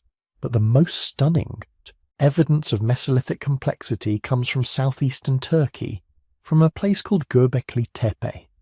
When archaeologists first excavated it in the 1990s, they couldn't believe what they were finding. This was supposed to be a simple hunter-gatherer camp. Instead, they uncovered massive stone circles with carved pillars 16 feet tall, weighing up to 10 tons each. Elaborate reliefs of animals covered the pillars: foxes, lions, snakes, scorpions, birds, all carved with remarkable skill. This wasn't a settlement. There's no evidence anyone lived there. It was a ceremonial centre, a temple complex built by people who supposedly didn't have the social organisation or resources for such projects. Each stone circle required thousands of hours of labour to construct. The stones had to be quarried, moved, carved, and erected using only Stone Age technology. The conventional wisdom said this kind of monumental architecture required agriculture, permanent settlements, and complex social hierarchies. But Göbekli Tepe was built around 11,500 years ago, before agriculture existed in the region. It was built by hunter-gatherers, by people who were still living off wild resources, still using stone tools, still technically in the Stone Age. This changes everything we thought we knew. The old narrative said that agriculture created surplus resources, which allowed people to settle down, which led to social complexity and monumental architecture. Göbekli Tepe suggests we had the causality backwards. Maybe the social complexity came first. Maybe hunter-gatherers were capable of far more sophisticated organisation and culture than we ever imagined. Maybe the decision to build something like Göbekli Tepe, with all the coordination and labour investment it required, actually drove the development of agriculture rather than the other way around. Think about it. If you're gathering thousands of people from across a region for seasonal ceremonies at a place like Göbekli Tepe, you need to feed them. Wild resources alone might not be sufficient. This creates pressure to intensify food production, to experiment with managing plant and animal populations more actively. Within a few thousand years of Göbekli Tepe's construction, the Natufian culture had indeed transitioned to full agriculture. But for now, during the Mesolithic, they were in between worlds. No longer fully mobile Ice Age hunters, but not yet farmers. They were experimenting, innovating, pushing the boundaries of what hunter-gatherer societies could achieve. Some groups were building permanent villages, others were constructing monumental ceremonial centres. Still others were developing increasingly intimate relationships with the plants and animals in their territories. relationships that would eventually cross the line into domestication. The archaeological record from this period shows an incredible diversity of adaptations. In northern Europe, people were becoming specialized coastal hunter-gatherers, developing sophisticated boats and fishing technologies. In the Levant, the Natufians were proto-farmers, living in villages and intensively managing wild resources. In Japan, the Jomon culture was creating some of the world's earliest pottery, while remaining hunter-gatherers for another 10,000 years. This diversity suggests something profound.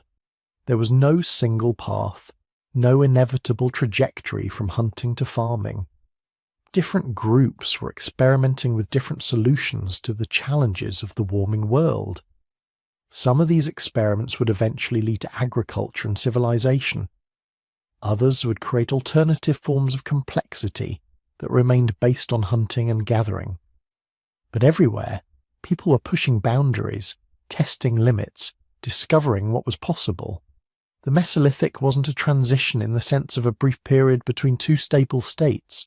It was a time of explosive creativity and experimentation, when human societies were more diverse, more innovative, and more culturally complex than they'd been in millennia.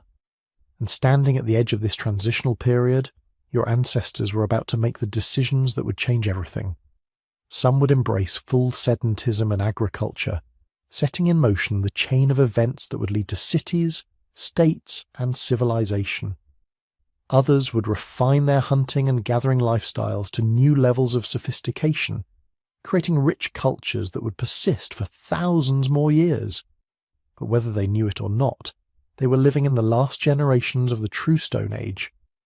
Within a few thousand years, some of their descendants would discover how to grow food, domesticate animals, and eventually work metal. The 3-million-year age of stone tools was entering its final chapter. But that's a story for the next section. For now, in the warming world of the Mesolithic, your ancestors were still hunters, still gatherers, still living by the skills and knowledge that had sustained humanity since the very beginning. They just happened to be the most sophisticated, innovative, and adaptable hunters the world had ever seen. Something happened around 12,000 years ago that changed everything. Not a climate disaster this time, not an extinction event, not a new predator or a volcanic eruption. This was different. This was a choice that would transform human life more profoundly than anything in the previous 3 million years. Your ancestors stopped moving. After countless generations of following herds, tracking seasonal resources, wandering from camp to camp based on where the food was, they made a decision that would have seemed absolutely insane to every human who came before them.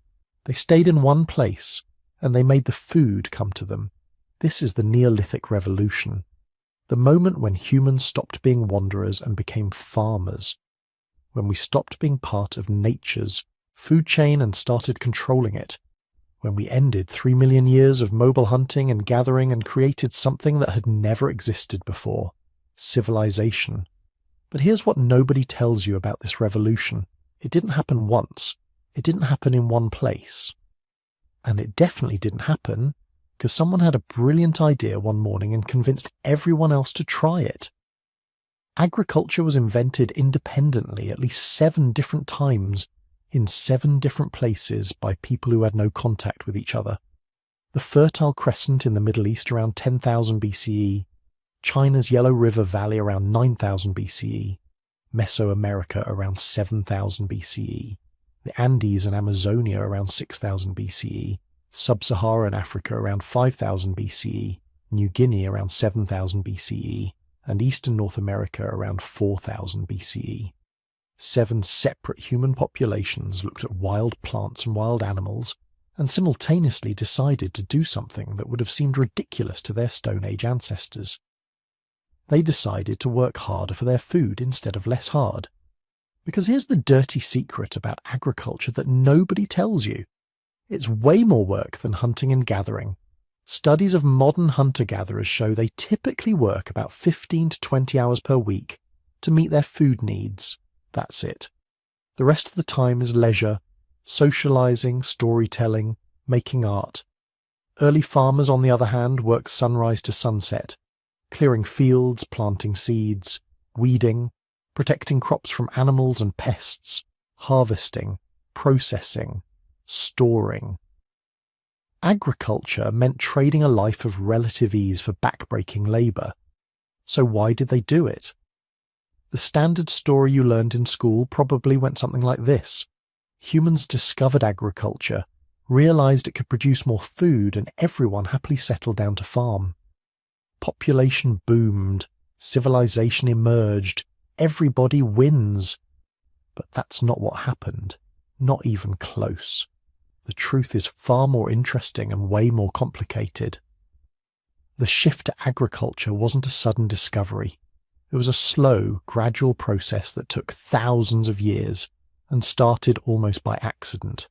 Picture this. You're living in the Middle East around 12,000 years ago. The Ice Age has finally ended for good. The climate is warming, stabilising, becoming more predictable than it's been in hundreds of thousands of years. Your people are hunter-gatherers, but you're not constantly on the move anymore. The environment is rich enough that you can stay in one place for months at a time. Maybe you return to the same camp year after year, following seasonal patterns. Around your camps, something starts happening. Wild grasses, the ancestors of wheat and barley, start growing more thickly. Why? Because human activity creates disturbed ground, and these wild cereals love disturbed ground. Your garbage heaps become gardens without anyone planning it. The grasses growing near human camps are also subtly different from wild ones. When you harvest wild wheat, most of the seeds scatter on the ground the moment you touch the plant. That's how wild plants reproduce. But occasionally there's a mutant plant where the seeds stay attached to the stalk. In the wild, this mutation is a death sentence. The plant can't reproduce effectively, but near human camps it's an advantage, because you're harvesting the seeds, and the ones that stay attached are the ones you actually bring back to camp, where some of them spill on disturbed ground, where they grow, where you harvest them again next year. Without anyone intending it, without anyone even noticing, you're selecting for plants that are easier to harvest. Over hundreds of generations, those wild grasses are being transformed into something new. Domesticated wheat with larger seeds that stay on the stalk. This isn't agriculture yet. You're not planting fields. You're just collecting seeds from plants that happen to grow near where you live. But slowly, incrementally, the plants are changing, and so is your behaviour. You start noticing that if you scatter some seeds in cleared ground, more plants grow there the next year. You start protecting the patches where the good plants grow, pulling out competing vegetation. You start storing seeds for planting, not just eating, and one generation at a time, over thousands of years, you transition from harvesting wild plants to cultivating domesticated crops. The same thing is happening with animals. Wild sheep and goats are drawn to human camps, attracted by garbage and cleared areas where plants grow. The most aggressive, fearful animals run away. But some animals are slightly calmer, slightly more tolerant of human presence. Maybe they're genetic mutations. Maybe they're just individuals with different temperaments. Either way, they spend more time near humans. They're easier to hunt, but they're also easier to keep alive. Maybe you start penning them, keeping the females and young ones while hunting the males. Maybe you start feeding them, protecting them from predators, moving them to better grazing areas. Over generations, the animals change too. They become smaller, more docile, less fearful. Their breeding cycles shift. Their coat colours change. You're creating something that has never existed before. Domestic animals. Partners that depend on you for survival and provide you with meat, milk, leather and labour in return. But here's what's crucial to understand. This isn't progress. Not yet. Early agriculture was actually worse than hunting and gathering in almost every measurable way. Nutritional studies of early agricultural skeletons show they were less healthy than their hunter-gatherer ancestors, shorter, more prone to disease, with worse teeth, more bone lesions, more evidence of nutritional deficiencies. Why? because agriculture meant depending on a narrow range of crops instead of a diverse wild diet. It meant eating more grains and starches, which sounds filling but actually provides less nutrition than the varied diet of meats, fruits, nuts, and vegetables that hunter-gatherers enjoyed. It meant living in permanent settlements, which sounds nice until you realise that permanent settlements mean living near your own waste, which means disease. Hunter-gatherers moved camps regularly, leaving their garbage and pathogens behind. Farmers stayed put, creating perfect conditions for parasites, bacterial infections, and epidemic diseases to spread. It meant working harder for less nutritious food while being sicker more often. So again, why did they do it? The answer appears to be that they didn't have a choice. Not really, because once you start down the path to agriculture, even slowly and accidentally, you create a trap. Agricultural populations can support more people per square mile than hunter-gatherers, not because each person is better fed, but because you can pack more poorly fed people into the same space. And once your population grows beyond what hunting and gathering can support, you can't go back. You're locked in. You have to keep farming because there are too many mouths to feed any other way. This creates a vicious cycle. Agriculture allows population growth. Population growth requires more intensive agriculture. More intensive agriculture allows more population growth. Within a few thousand years of starting to farm, early agricultural communities had populations that were absolutely dependent on their crops. A bad harvest didn't mean moving to better hunting grounds. It meant starvation. And bad harvests happened regularly, way more often than the famines that occasionally affected hunter-gatherers. Agriculture means depending on a few crops instead of hundreds of wild food sources. It means being vulnerable to droughts, floods, pests, plant diseases. It means putting all your eggs in very few baskets. But there was no going back. By 8000 BCE, communities in the Fertile Crescent had populations of hundreds, sometimes thousands. Jericho, one of the oldest known towns, had maybe 2,000 residents living in mud brick houses surrounded by a stone wall. 2,000 people who all depended on the wheat, barley, lentils and chickpeas growing in the surrounding fields, who all depended on the herds of domestic sheep and goats, who couldn't leave even if they wanted to because there was nowhere to go and no way to feed themselves without their crops and herds. This was something unprecedented in human history. Permanence. For 3 million years, humans had been mobile. We could pick up and move when resources declined, when conflicts arose, when conditions changed. Now we were stuck, and that changed everything. Permanent settlements meant you could accumulate possessions. Hunter-gatherers own only what they can carry. Farmers can own houses, furniture, pottery, stored food, livestock. For the first time in human history, wealth became a thing. Some families had more, some had less. Some had larger houses, more stored grain, bigger herds. Inequality emerged. Not the temporary status differences of hunter-gatherer societies, where a good hunter might have prestige but couldn't convert it into permanent advantage, but real generational inequality, rich families and poor families, landowners and labourers, the beginning of social classes. Permanent settlements meant you could build monuments, things too large, too heavy, too permanent to make sense for mobile people. By 7000 BCE, the residents of Çatalhöyük in modern Turkey were living in a town of maybe 10,000 people. Houses built wall to wall like a honeycomb. No streets, just roofs you walked across with ladders down into individual dwellings. Inside those houses, elaborate paintings and sculptures, bulls' heads mounted on walls, geometric patterns, hunting scenes. This wasn't just shelter. This was architecture, art. The physical embodiment of ideas meant to last generations. Permanent settlements meant specialization. When everyone's a hunter-gatherer, everyone needs to know how to find food, make tools, build shelters. But in early farming villages, some people could specialize. Potters who made the ceramic vessels that became ubiquitous in the Neolithic. Containers for storing grain, carrying water, cooking. Pottery is a revolutionary technology, but it's also heavy, fragile, pointless for mobile people. Only farmers could use it. Toolmakers who developed new technologies for agricultural life.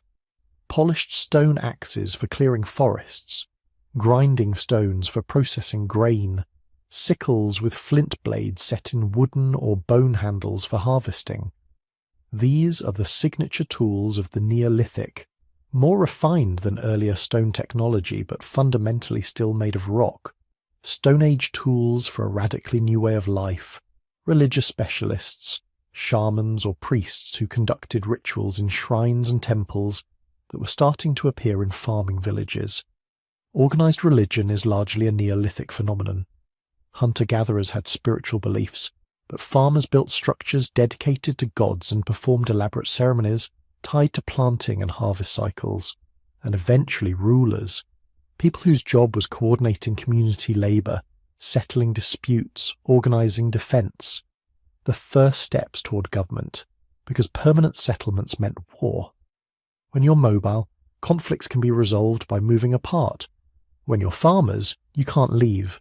Your fields, your herds, your houses are fixed in place, and so are your neighbours' fields, herds and houses, which means when there's a dispute over land or water or grazing rights, you can't walk away, you have to fight. The archaeological evidence for this is brutal and unmistakable. Neolithic sites start showing evidence of violence on a scale never seen in the Paleolithic. Fortification walls around settlements, mass graves, with signs of trauma, skeletons with embedded arrow points and crushed skulls, entire villages destroyed by fire with bodies left unburied. The early farmers weren't peaceful. They were trapped in proximity with each other, competing for limited agricultural land, fighting over resources that couldn't be shared. Warfare didn't exist among mobile hunter-gatherers, not on any large scale, but among farmers it became endemic, expected, a normal part of life. And yet, despite all of this, despite the harder work, worse health, inequality and violence, agriculture spread. By 5000 BCE, farming had replaced hunting and gathering across most of Europe, the Middle East and large parts of Asia. By 3000 BCE, the majority of humans on Earth were farmers. Why? Because agricultural societies could support larger populations, which meant more warriors, which meant they could expand at the expense of hunter-gatherers. It wasn't that farming was better for individuals, it was that farming societies were more competitive in the brutal calculus of human expansion. And agriculture kept evolving. Early farmers in the Fertile Crescent had wheat, barley, sheep, and goats. But in China, farmers were domesticating rice and millet, pigs and chickens. In Mesoamerica, maize, beans, and squash. In South America, potatoes, quinoa, and llamas. In Africa, sorghum, yams, and cattle. Each region developing its own agricultural package based on locally available plants and animals. These different agricultural traditions remained largely separate for thousands of years. The farmers of China had no idea the farmers of Mexico existed. The agriculturalists of the Middle East didn't know about the rice cultivation happening in Southeast Asia. But they were all going through similar transformations. Villages growing into towns, towns growing into cities, social structures becoming more complex, technologies becoming more sophisticated.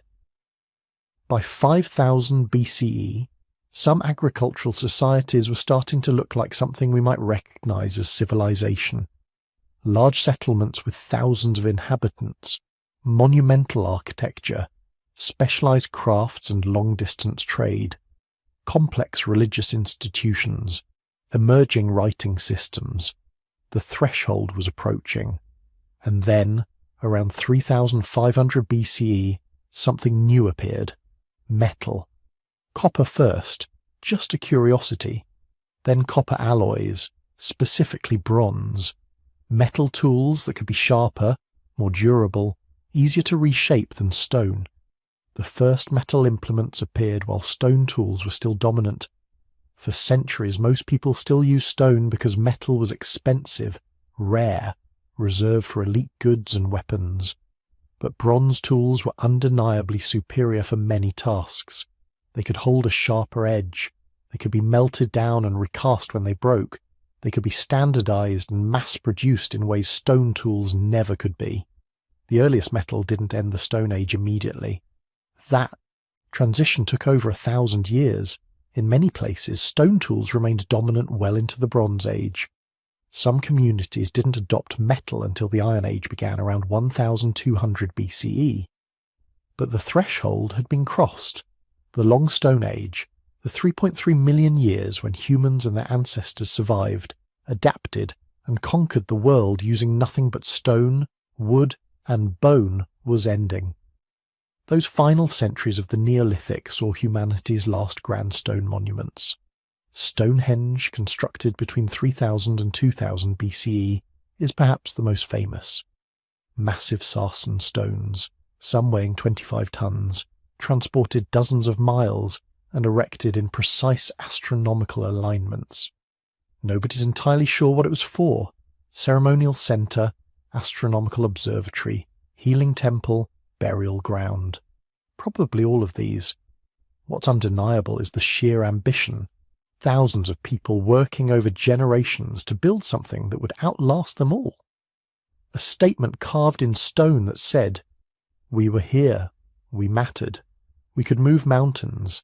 Similar megalithic monuments appeared across Neolithic Europe and beyond. Stone circles, passage tombs, standing stones, all built by farming communities that still relied primarily on stone tools but had developed social organizations capable of mobilizing massive communal labor. These monuments were the Stone Age's last hurrah, proof that you didn't need metal to build something eternal. But they were also something else. They were memory.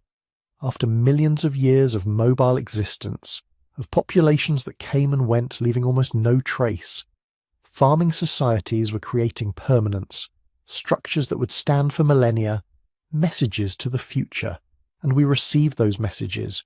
We stand at Stonehenge or Göbekli Tepe or the megalithic tombs of Ireland, and we touch the same stones they touched. We see the astronomical alignments they calculated. We trace the art they carved. We are connected directly to them across 5,000 years. That's what the Neolithic revolution created. Connection. Not just between people in the same generation, but across time. Agriculture meant staying in place long enough to build things that mattered, to create art and architecture and knowledge worth preserving, to develop writing systems that could record history, not just live it. The Stone Age was ending, but everything it had taught us about survival, adaptation, and cooperation was about to be amplified beyond anything our ancestors could have imagined.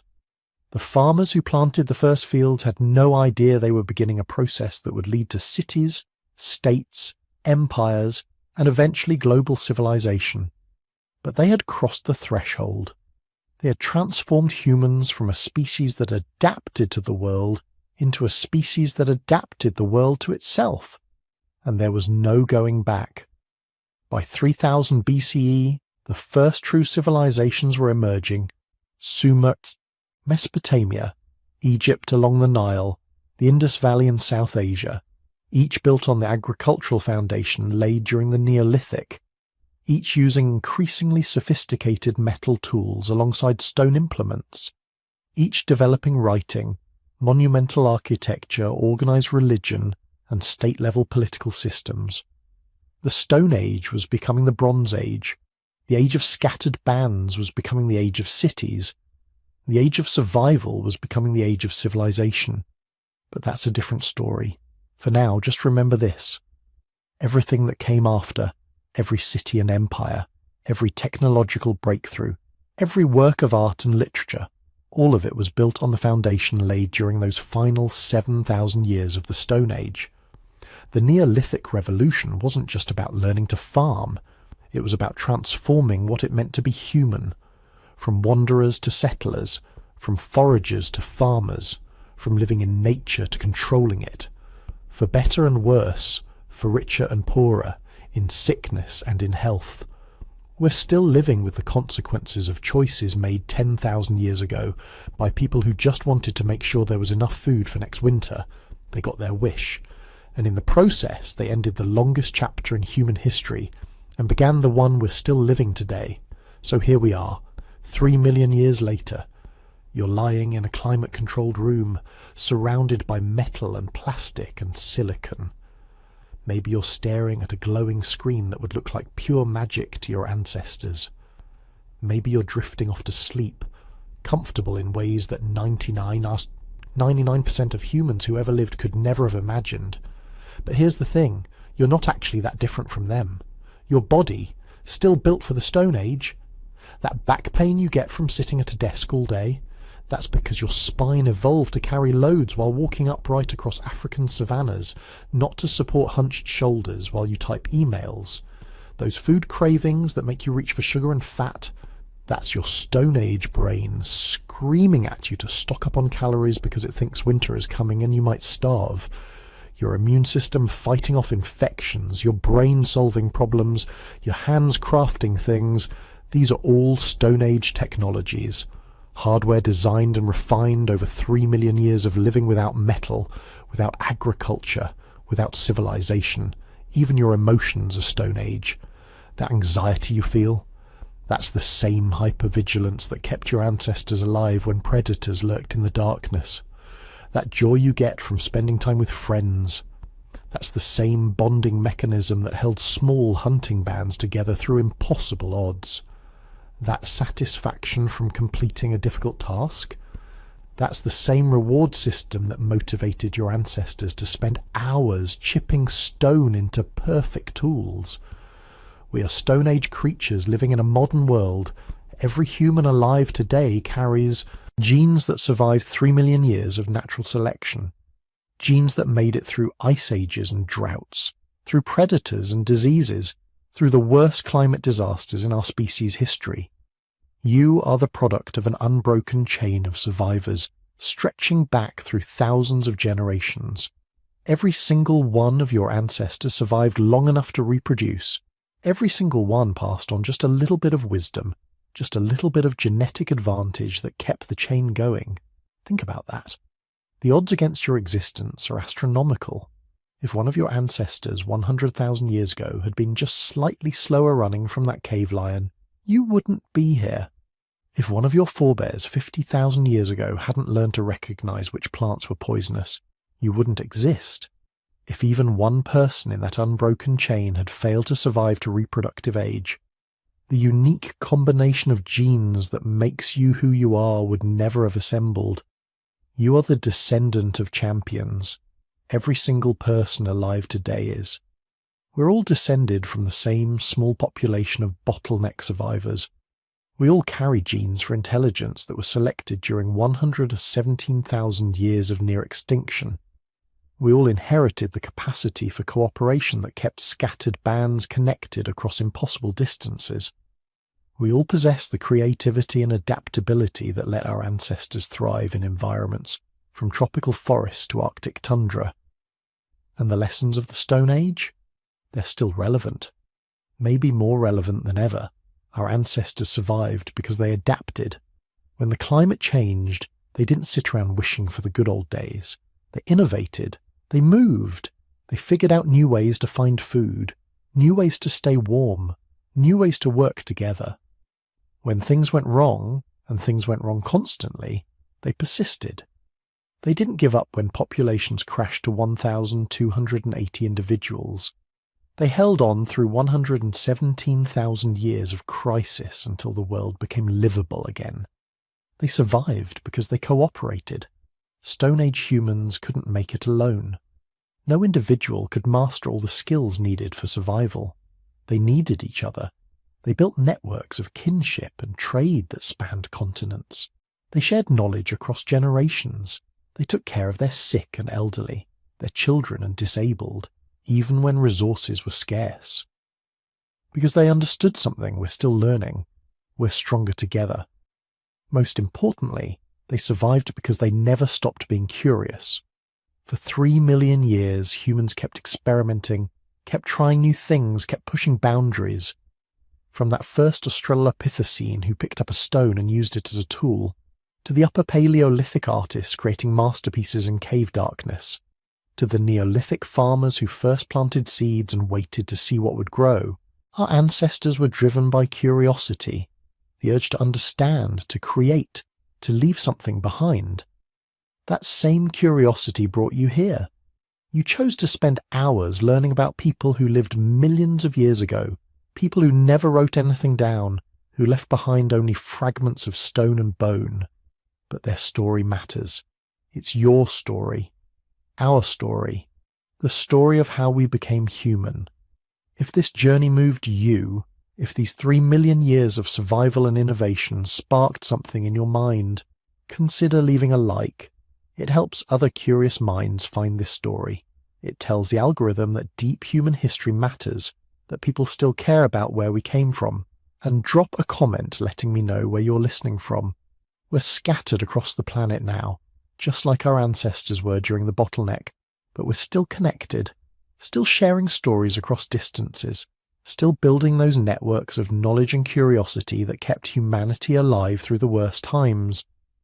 If you want to support more content like this, YouTube memberships are available, but honestly, the most valuable thing you can do is share this with someone who might appreciate it, someone who wonders about our origins, someone who finds peace in deep time.